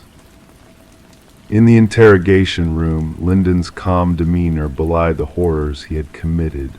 When pressed, he admitted coldly, "They were flawed. They pretended perfection, but I saw their true selves. Catherine's desk was always messy. She missed a spot with her lipstick. Her perfection was a facade." The search for Linden's other victims led investigators to remote locations where more suitcases were unearthed, each holding a tragic tale of meticulous brutality. Linden's trial was a somber affair, his silence speaking volumes as his heinous acts were recounted in detail. The families of the victims found solace in the life sentence he received, knowing he would never walk free again. For Detective Mercer, the case was closed, but haunting questions lingered in the air. What darkness lurked within Linden's soul to drive him to such depravity? What inner flaws was he attempting to erase through his twisted rituals? As the river meandered downstream, carrying away all traces of the tragedy, Mercer sat in her precinct, the chilling notebooks before her a reminder that beneath the veneer of normalcy, darkness could reside, waiting to strike. In the stillness of the night, as the world drifted into slumber, Mercer pondered the enigma of human nature, the mysteries that lay hidden in plain sight, and the chilling truth that sometimes the most dangerous predators were those who walked among us, their masks of sanity concealing a darkness that could only be revealed by the faintest flaw. Story 20. She never cared for venturing into the attic, but when a storm caused a leak in the roof, she had no other option. The attic was a realm of forgotten treasures, cloaked in layers of dust and intricate cobwebs. Nestled in the darkest corner rested an ancient dollhouse, mysteriously detailed with its minuscule furniture artfully arranged. Yet a sense of unease gripped her as she gazed inside. The figures within were not mere dolls, they were delicate, hand-carved replicas of her very own family. Each tiny figure meticulously positioned exactly as they sat downstairs, except for one. The figure meant to represent her was found standing by the attic entrance. Rebecca Morgan traced her finger along the dollhouse roof, feeling the indentation where the small wooden figure stood. A shiver ran down her spine, unrelated to the chilly draft whispering through the attic beams. This dollhouse had no place here. It wasn't from her childhood home, but a rented property her family had only recently moved into. The unsettling discovery prompted Rebecca to contact the authorities in a state of distress. Police officers arrived at the suburban dwelling to find a family traumatized, gathered in the living room, refusing to return to the upper floors. Detective Sarah Harmon, the lead investigator, initially brushed off their fears as an elaborate prank or the product of an imaginative family adapting to a new abode. What caught Detective Harmon's attention was the meticulous craftsmanship of the miniature figurines. Each tiny replica captured unique features of the family members: the father's receding hairline, the teenage son's favorite hoodie, even the small birthmark on the mother's hand. The case took a chilling turn when forensic teams uncovered fingerprints on the dollhouse that did not match anyone in the family. More unsettling were the microscopic cameras discreetly embedded in the eyes of each miniature figure, all linked to a sophisticated recording system concealed beneath the dollhouse. Analysis of the Morgan family's movements revealed a disturbing revelation. The positions of the figures in the dollhouse mirrored not just their current evening, but precise postures from various days, indicating a voyeur who had observed them long enough to learn their routines. We soon realized this was no ordinary case of stalking, Detective Harmon explained. The culprit exhibited an unprecedented level of fixation rarely seen in criminal psychology. Further investigation led to the discovery of a concealed basement entrance hidden behind a false wall in the pantry. Inside, investigators uncovered a makeshift living quarter with signs that someone had been residing there since before the Morgans' arrival. Food wrappers, water bottles, and a sleeping bag hinted at the intruder living beneath the family's feet for weeks. The absence of forced entry baffled investigators. Property records revealed that the house had stood vacant for nearly a year before the Morgans took up residence. The former owners, an elderly couple, had passed away within a short span, leaving their son to oversee the estate sale and subsequent rental of the property. Neighbors offered little insight during interviews. However, an elderly woman recalled sporadically seeing lights in the house during its vacancy period. "I assumed it was the real estate folks showing the property," she mentioned to investigators. "It never crossed my mind that someone might be living there without permission." Breakthrough came through digital forensics. Examination of the surveillance system linked to the miniature cameras led analysts to an external server through an IP address. The trail led investigators to a modest apartment across town. Inside, the walls were plastered with photographs of the Morgan family and previous occupants of the house. Detailed journal entries chronicled the daily routines of each family member with alarming accuracy. The most disturbing find was a workshop filled with numerous partially assembled dollhouses, each representing different homes in the vicinity. The apartment belonged to Martin Wells, the son of the former homeowners. Financial records indicated mounting debts following his parents' demise. Instead of selling the house outright, he had fashioned the covert living space, residing there while collecting rent from unsuspecting tenants. The dollhouse served as his command center, elaborated the forensic psychologist involved in the case. Every figure symbolized someone he monitored. Rebecca's figure by the attic door wasn't a threat, it was his acknowledgement of her uncovering his surveillance system. During interrogation, Wells maintained an eerie composure as he explained his motives. They were living in my home, occupying my parents' bedroom. I needed to ensure they treated it with reverence. When questioned about the positioned figures, he simply stated, I wanted them to understand that I was ever watchful. Psychological evaluation unveiled a convoluted case of possessive delusion. Unable to cope with the loss of his childhood home, Wells devised an elaborate scheme to retain control over it. The dollhouse became his means of possessing both the property and its inhabitants. The Morgan family never set foot in the house again. Recalling the most haunting moment, Rebecca admitted it wasn't discovering the dollhouse but comprehending its implications. Someone had been observing us all this time, measuring our lives, transforming us into mere playthings. The true terror lay not in the dollhouse itself, but in knowing that, in his perception, we were merely pawns to be arranged and observed.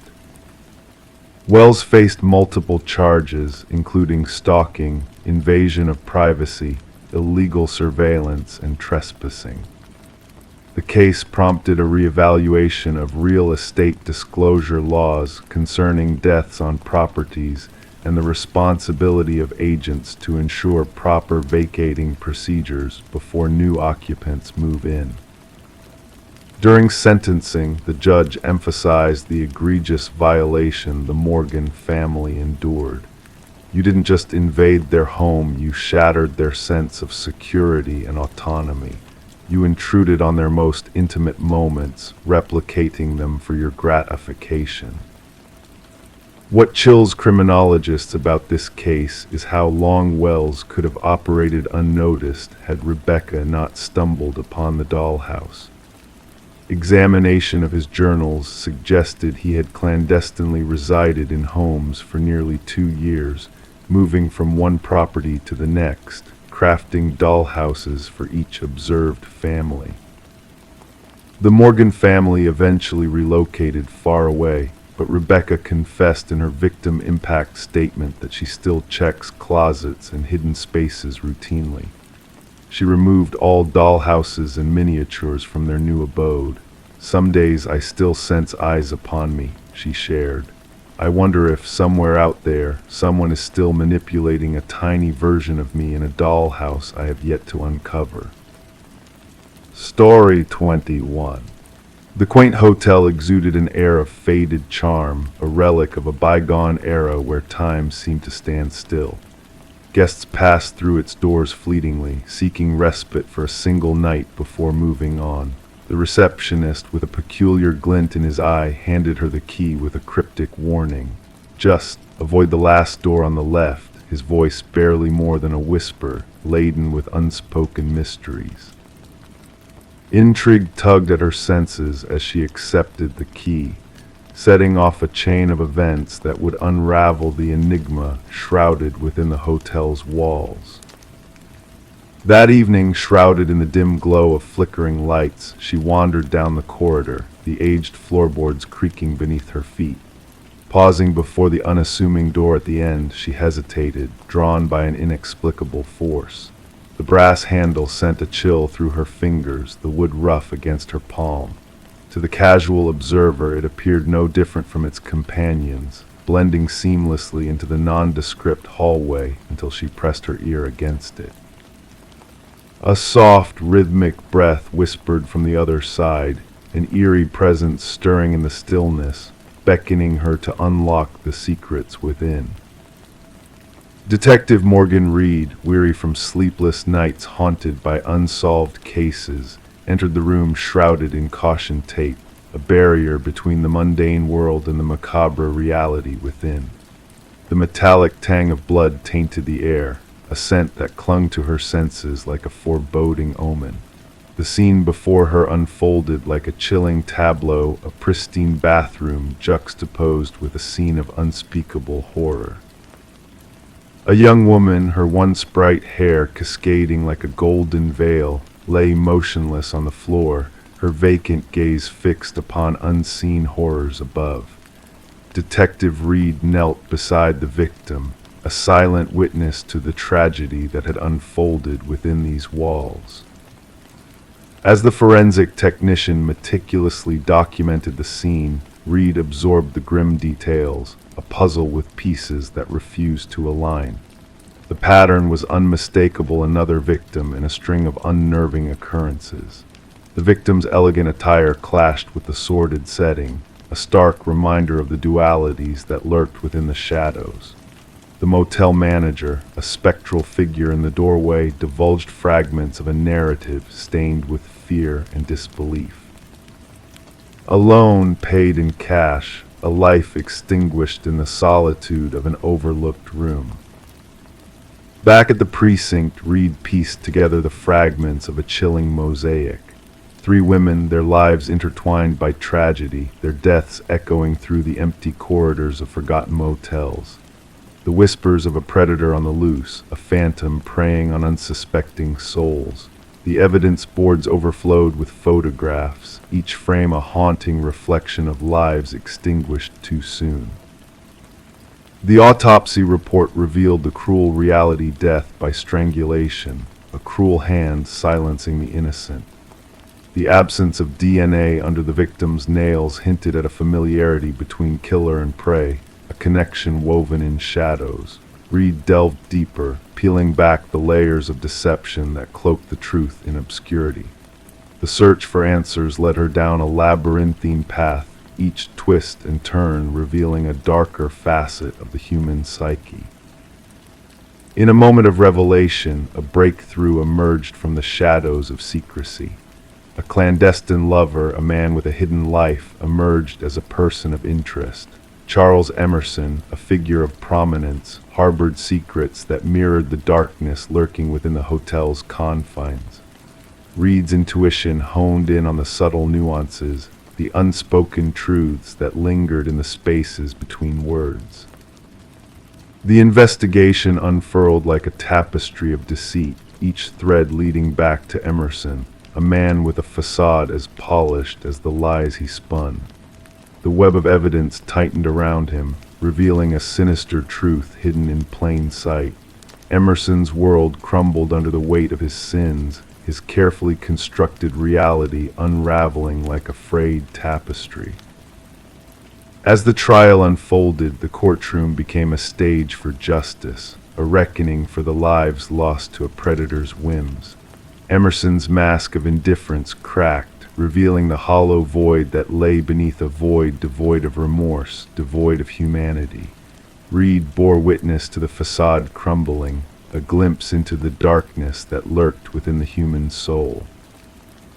The media christened it the Door on the Left case, a moniker that echoed through the annals of true crime lore.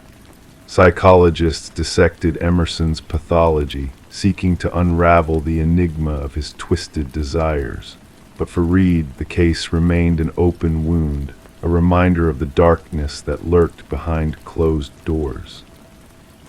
In the hushed confines of the evidence locker, 3 hotel keys lay dormant, silent witnesses to the horrors that transpired within the hotel's walls.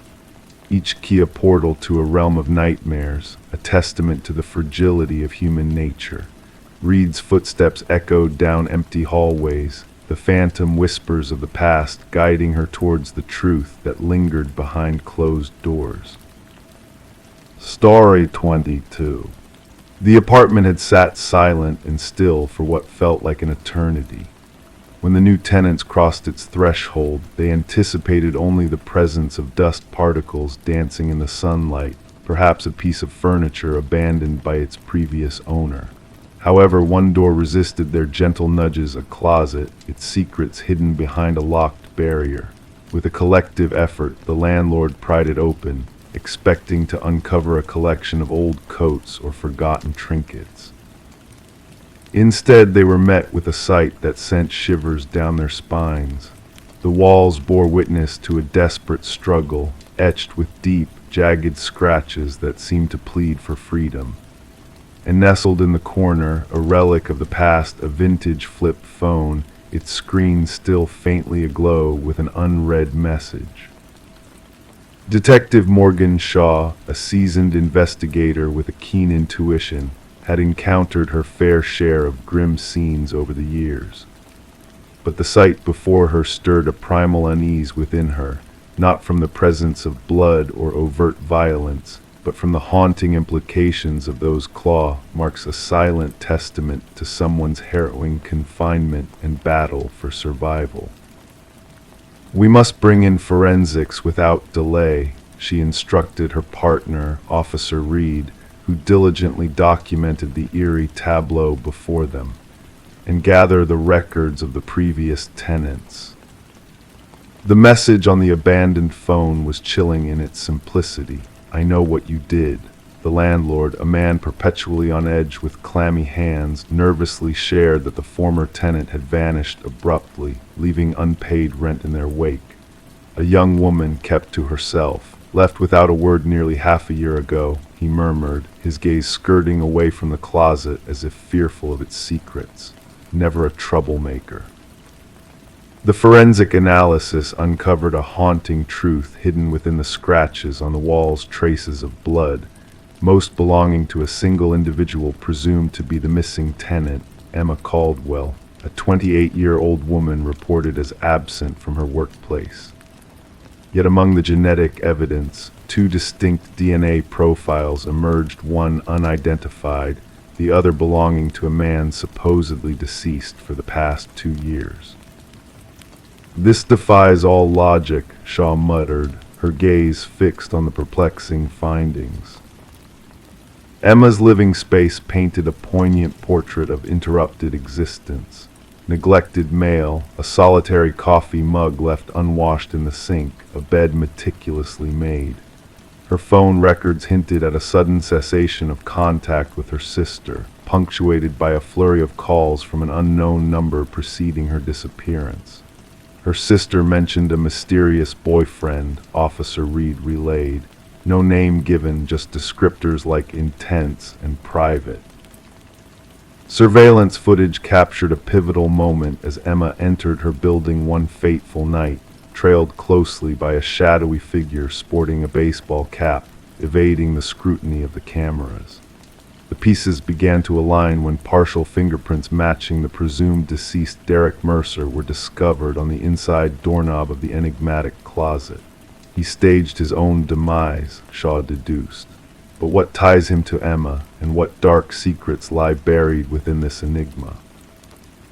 The enigma unraveled further as the investigators delved into a forgotten missing person case involving Lynette Porter, who had disappeared years earlier. A nexus emerged, linking Lynette to Emma through eyewitness accounts of her visits to the apartment.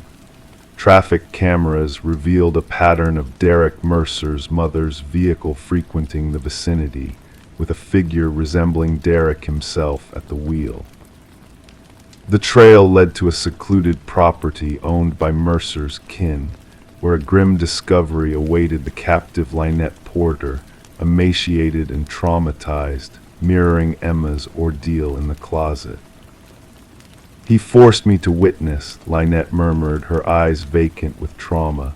"Said I needed to understand the consequences of defiance." The mounting evidence unveiled Mercer's perverse fixation on dominance, cataloged through journals, eerie photographs, and chilling videos documenting Emma's captivity. She thought she could expose me, his voice echoed in the recordings. No one reveals my truth. A manhunt of unprecedented scale ensued as Mercer eluded capture, a psychological profile painting a portrait of a predator who thrived on inflicting prolonged suffering in claustrophobic confines. His apprehension at a bus terminal, armed with tools of coercion and a macabre memento of Emma's disappearance, marked the climax of the pursuit. During interrogation, Mercer exuded an unsettling composure, weaving a narrative that twisted reality to suit his delusions. She crafted that message herself, he claimed of the cryptic text. She craved discovery, but not redemption. The trial laid bare the intricate web of deceit Mercer had spun to evade justice, culminating in a life sentence bereft of parole. Lynette Porter, a survivor reclaiming her voice, addressed the courtroom with unwavering resolve. He ensnared us in his darkness because that's where his soul resides, imprisoned in shadows. But while he languishes in captivity, I shall bask in the light. The investigation spurred a reevaluation of missing persons protocols, emphasizing the importance of scrutinizing relational dynamics and rental histories. Detective Shaw preserved a fragment of the closet door in her office, a somber reminder that the most chilling crime scenes are not always drenched in blood, but in the silent pleas of those fighting for liberation. Story 23, the old house had stood vacant for years, a silent witness to the passage of time. Whispers in the neighborhood spoke of a young woman who had vanished without a trace, leaving behind a mystery that lingered in the air like a ghostly presence. When the new tenants crossed the threshold, they felt a shiver of unease, as if the walls held secrets too dark to reveal. The bedroom, long locked from the inside, beckoned with a sense of foreboding. With a creak and a groan, the door yielded to their curiosity, unveiling a scene frozen in time. The air inside was thick with neglect, the scent of dust and decay mingling with something more elusive, a hint of a story waiting to be told. The bed was neatly made, untouched by the passage of years. The mirror reflected back a distorted image of the room, wiped clean of fingerprints but holding onto memories long forgotten. And there on the desk, a lone candle stood as a sentinel, its wax a frozen cascade of forgotten tears. Amidst this eerie tableau, a notebook lay open, its pages whispering of a life interrupted. Detective Morgan, a shadow in the dim light, traced the words written by a hand long gone. Elise Winters, her name engraved in ink, spoke from beyond the veil of time, her words etched with a sense of urgency that belied the stillness of the room. "I know he's watching me tonight," the final entry revealed, a plea for help lost to the void. The detective's fingers lingered on the pages, feeling the weight of a life cut short by shadows that danced just out of reach. As the forensic technicians combed the room for clues, the truth began to unfurl like a fragile thread. Elise, a paralegal entangled in a web of deceit, had stumbled upon secrets that threatened to consume her. The whispers of altered numbers and hidden truths echoed in the silence, painting a portrait of a woman on the brink of discovery. The photographs of Elise, a ghostly presence on the desk, stared back at the detective with eyes that held a world of secrets. Her disappearance, a puzzle with missing pieces, hinted at a darkness that lurked just beneath the surface. In the hidden recesses of the room, a discovery awaited a key, a flash of silver against the shadows. It unlocked a Pandora's box of revelations, exposing a web of deceit that stretched far beyond the confines of the old house. The recordings, the spreadsheets, the damning evidence of corruption all whispered of a truth too dangerous to be spoken aloud. Elise's voice, a beacon in the darkness, spoke of justice long denied, of lives lost to greed and ambition. And in the heart of it all, Vincent Harriman stood accused, a puppet master pulling strings from the shadows. The evidence, a tapestry of lies and half-truths, painted a portrait of a man consumed by his own hubris. As the courtroom held its breath, the truth emerged from the shadows. Elise's legacy, a testament to courage in the face of darkness, shone like a beacon of hope in a world gone astray. The house, a silent sentinel to the past, stood empty once more, its secrets laid bare for all to see. And in the stillness of the night, a light flickered in the upstairs window, a ghostly reminder of a woman who refused to be silenced. Justice, a whisper on the wind, found its home in the room where Elise Winters made her final stand. The truth, a fragile thing, remained etched in the walls, waiting for someone to listen, to remember, to believe. Story 24. It arrived in the mail, wrapped in a plain envelope with no return address. A single brass key worn with time. The homeowner didn't recognize it, but something about it felt familiar. When she slid it into every lock she owned, nothing turned. It wasn't hers. But when she placed it on the coffee table, the old grandfather clock in the hallway let out a single, hollow chime despite having been broken for years. Sarah Miller reported the strange occurrence to authorities after finding the mysterious key. What seemed like an odd mishap soon unraveled into one of the most disturbing criminal investigations the quiet suburban neighborhood had ever witnessed. The responding officer initially dismissed her concerns. A key in the mail, perhaps a mistake, he suggested, but Sarah insisted something felt wrong.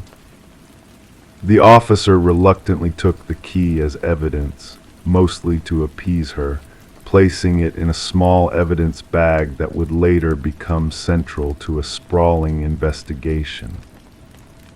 Detective Robert Harmon received the case file during the morning briefing. A veteran investigator with the Special Victims Unit, he had developed an intuition for cases that would evolve beyond their seemingly innocuous beginnings. The brass key sat on his desk, unremarkable yet somehow unsettling. Background checks revealed Sarah had no criminal history.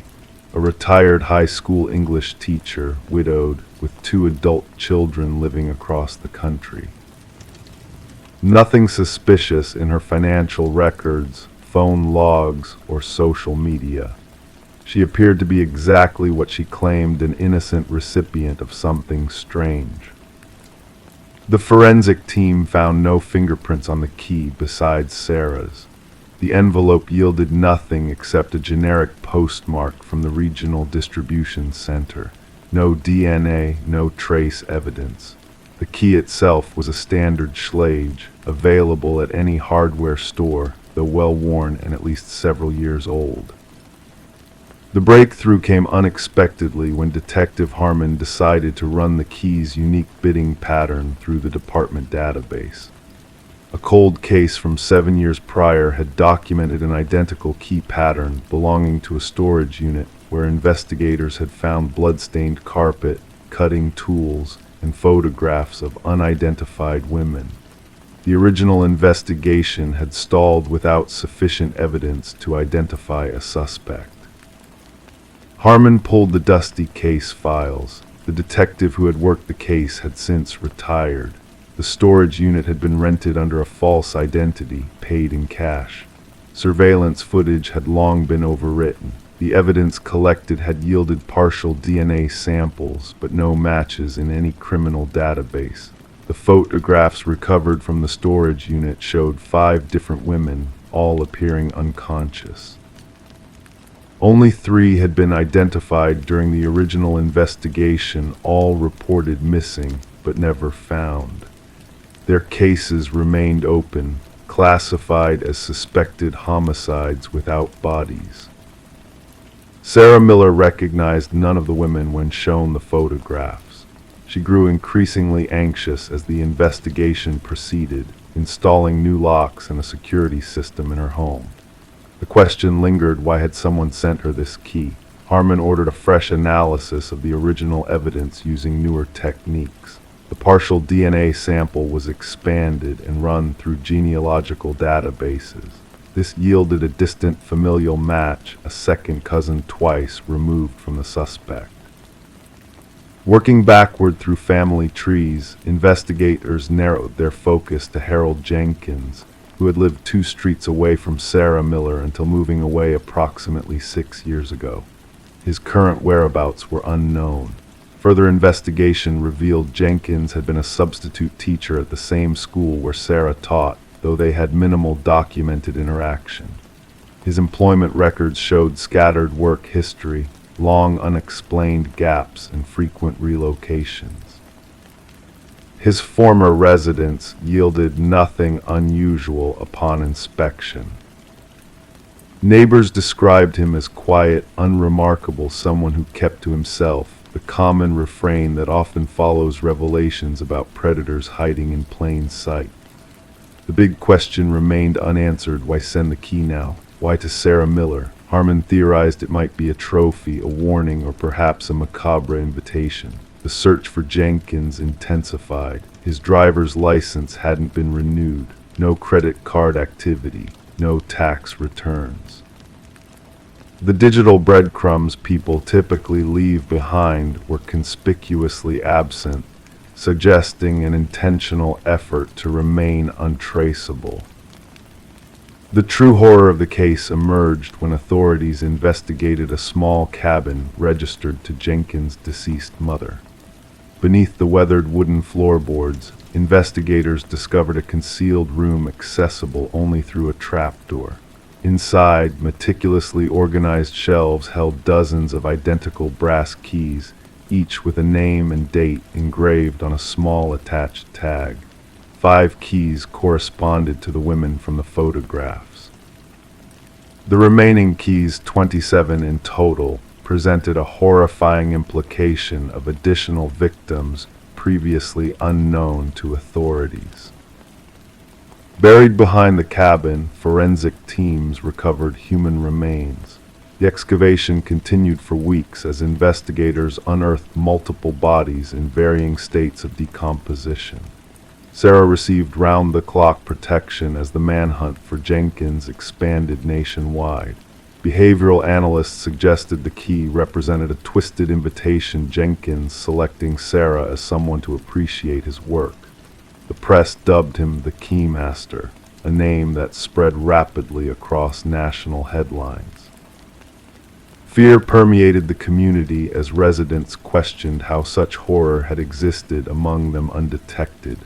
Detection dogs tracked a scent from the cabin into the surrounding wilderness. Search teams combed dense forest areas. Thermal imaging drones scanned terrain too dangerous for ground teams. The manhunt became one of the largest in regional history.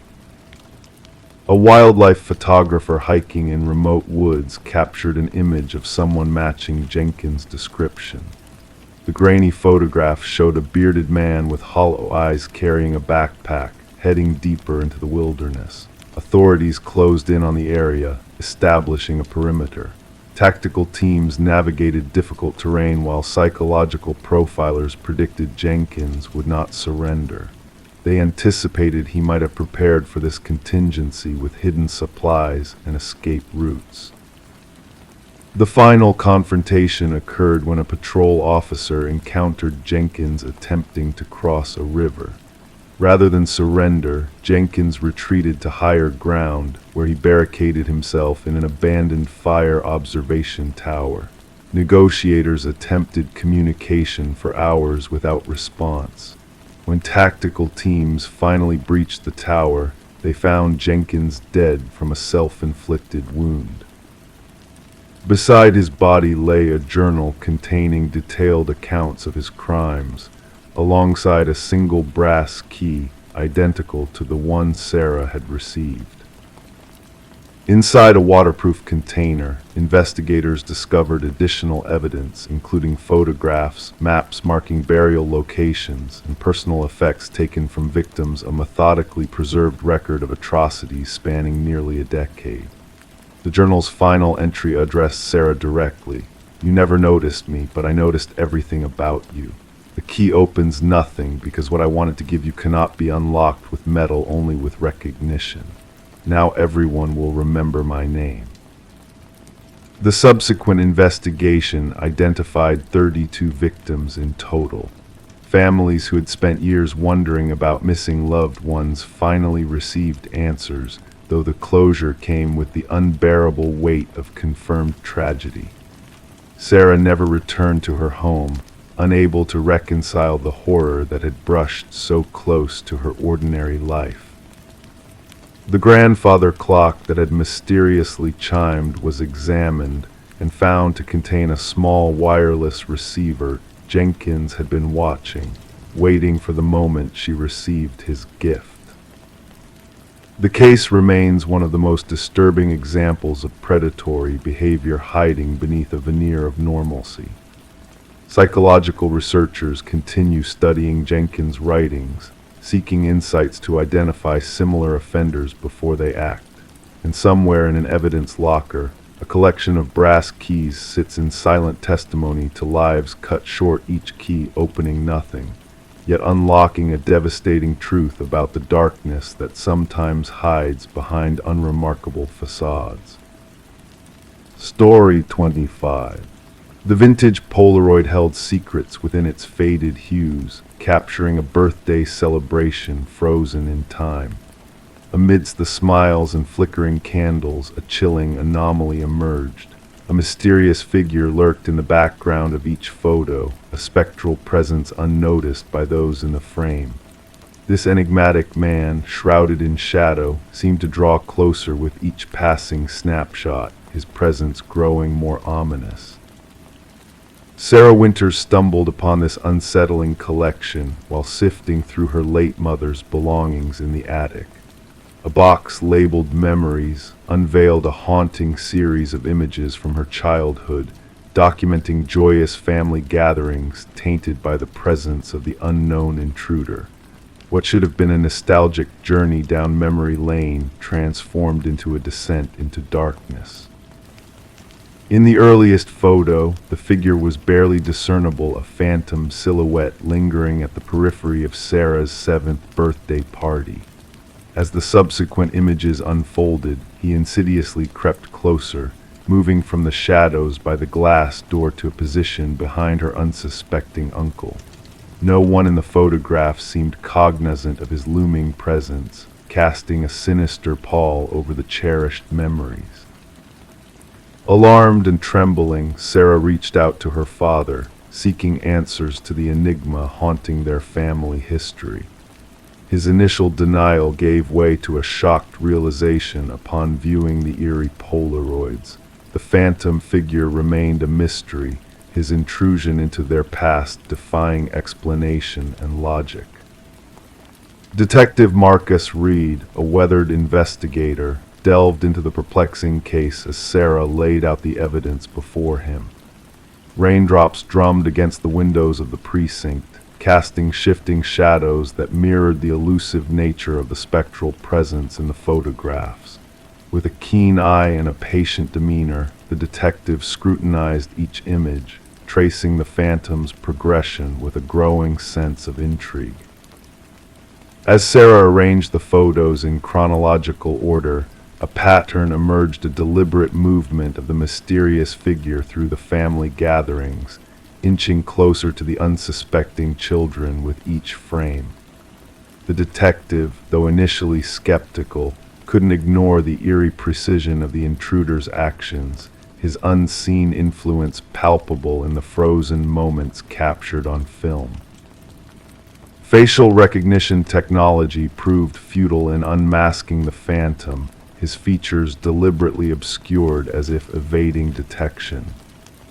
Yet a breakthrough came through meticulous enhancement of the images, revealing telltale clues: a scar, a ring, a faint reflection that hinted at a dark truth lurking beneath the surface.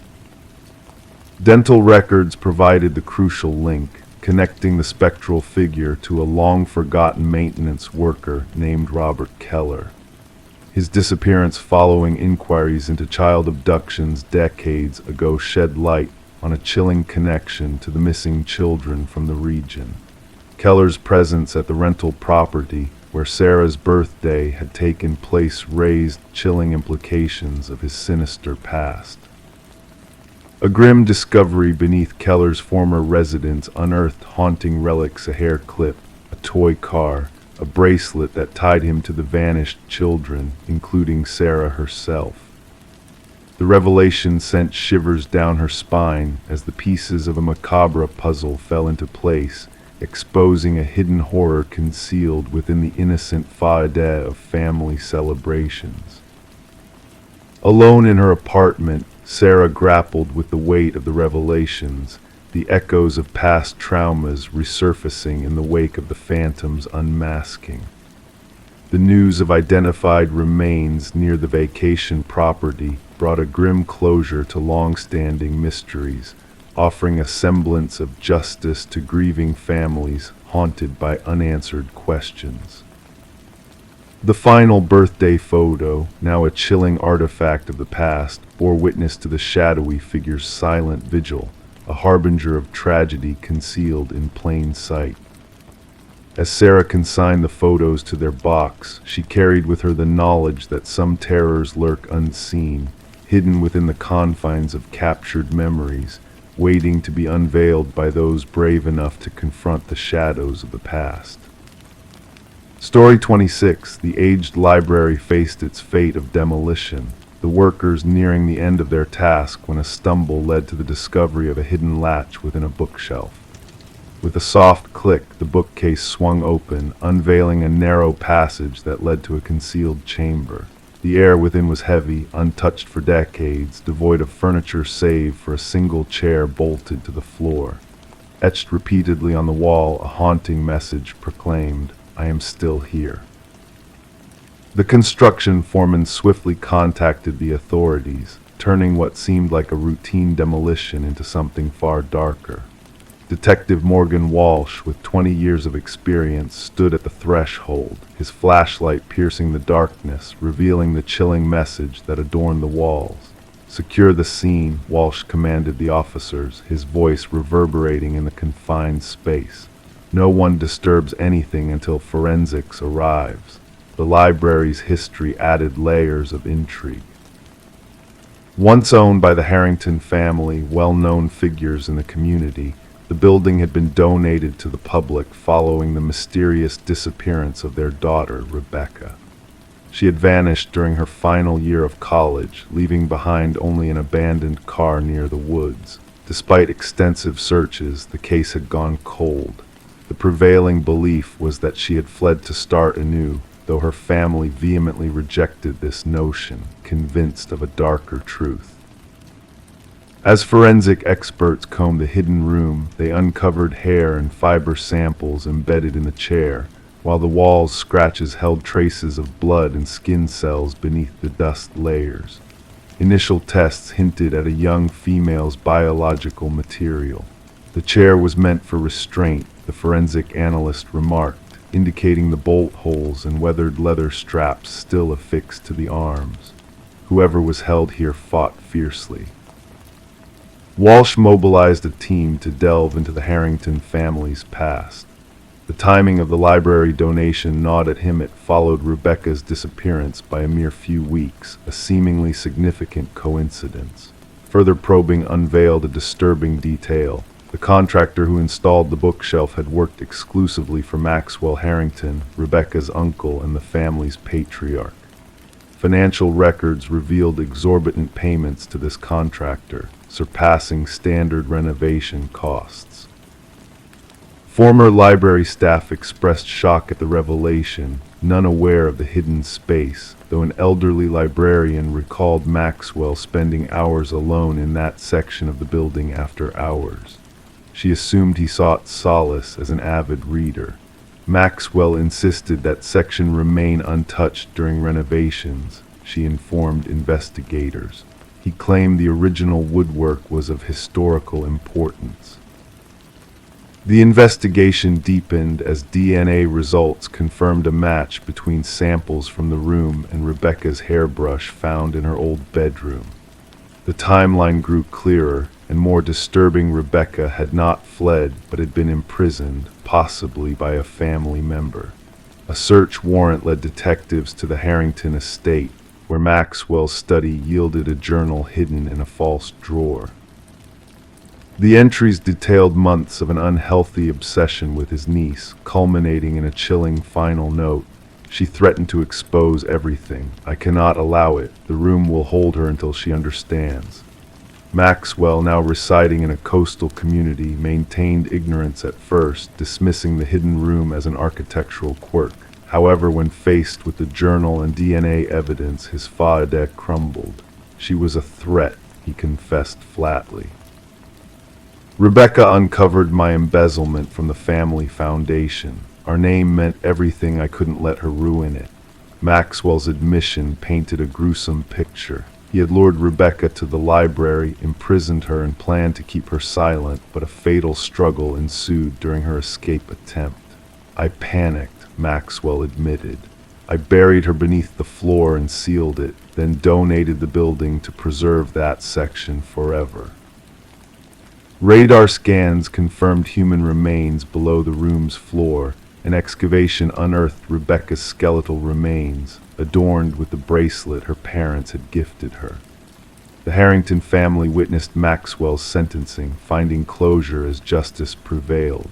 Rebecca's mother clutched her daughter's bracelet, the sole memento laid to rest. The library's demolition halted, becoming a site for remembrance. Locals left flowers, honoring a life cut short and a long-hidden truth. In a poignant twist, Rebecca's desperate message on the walls ensured she would never be forgotten, her quest for justice finally coming to light. Story 27, The Whispers of Blackwood Manor. She yearned to refresh the nursery before the little one's arrival. The walls, once a weary shade of blue, harbored secrets of bygone days within their layers.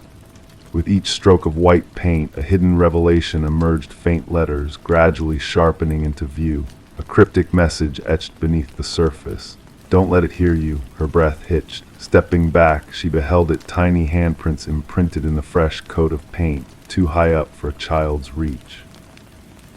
This eerie find within the nursery of the Morgan estate marked the genesis of what would later be known as the Whispering House Enigma.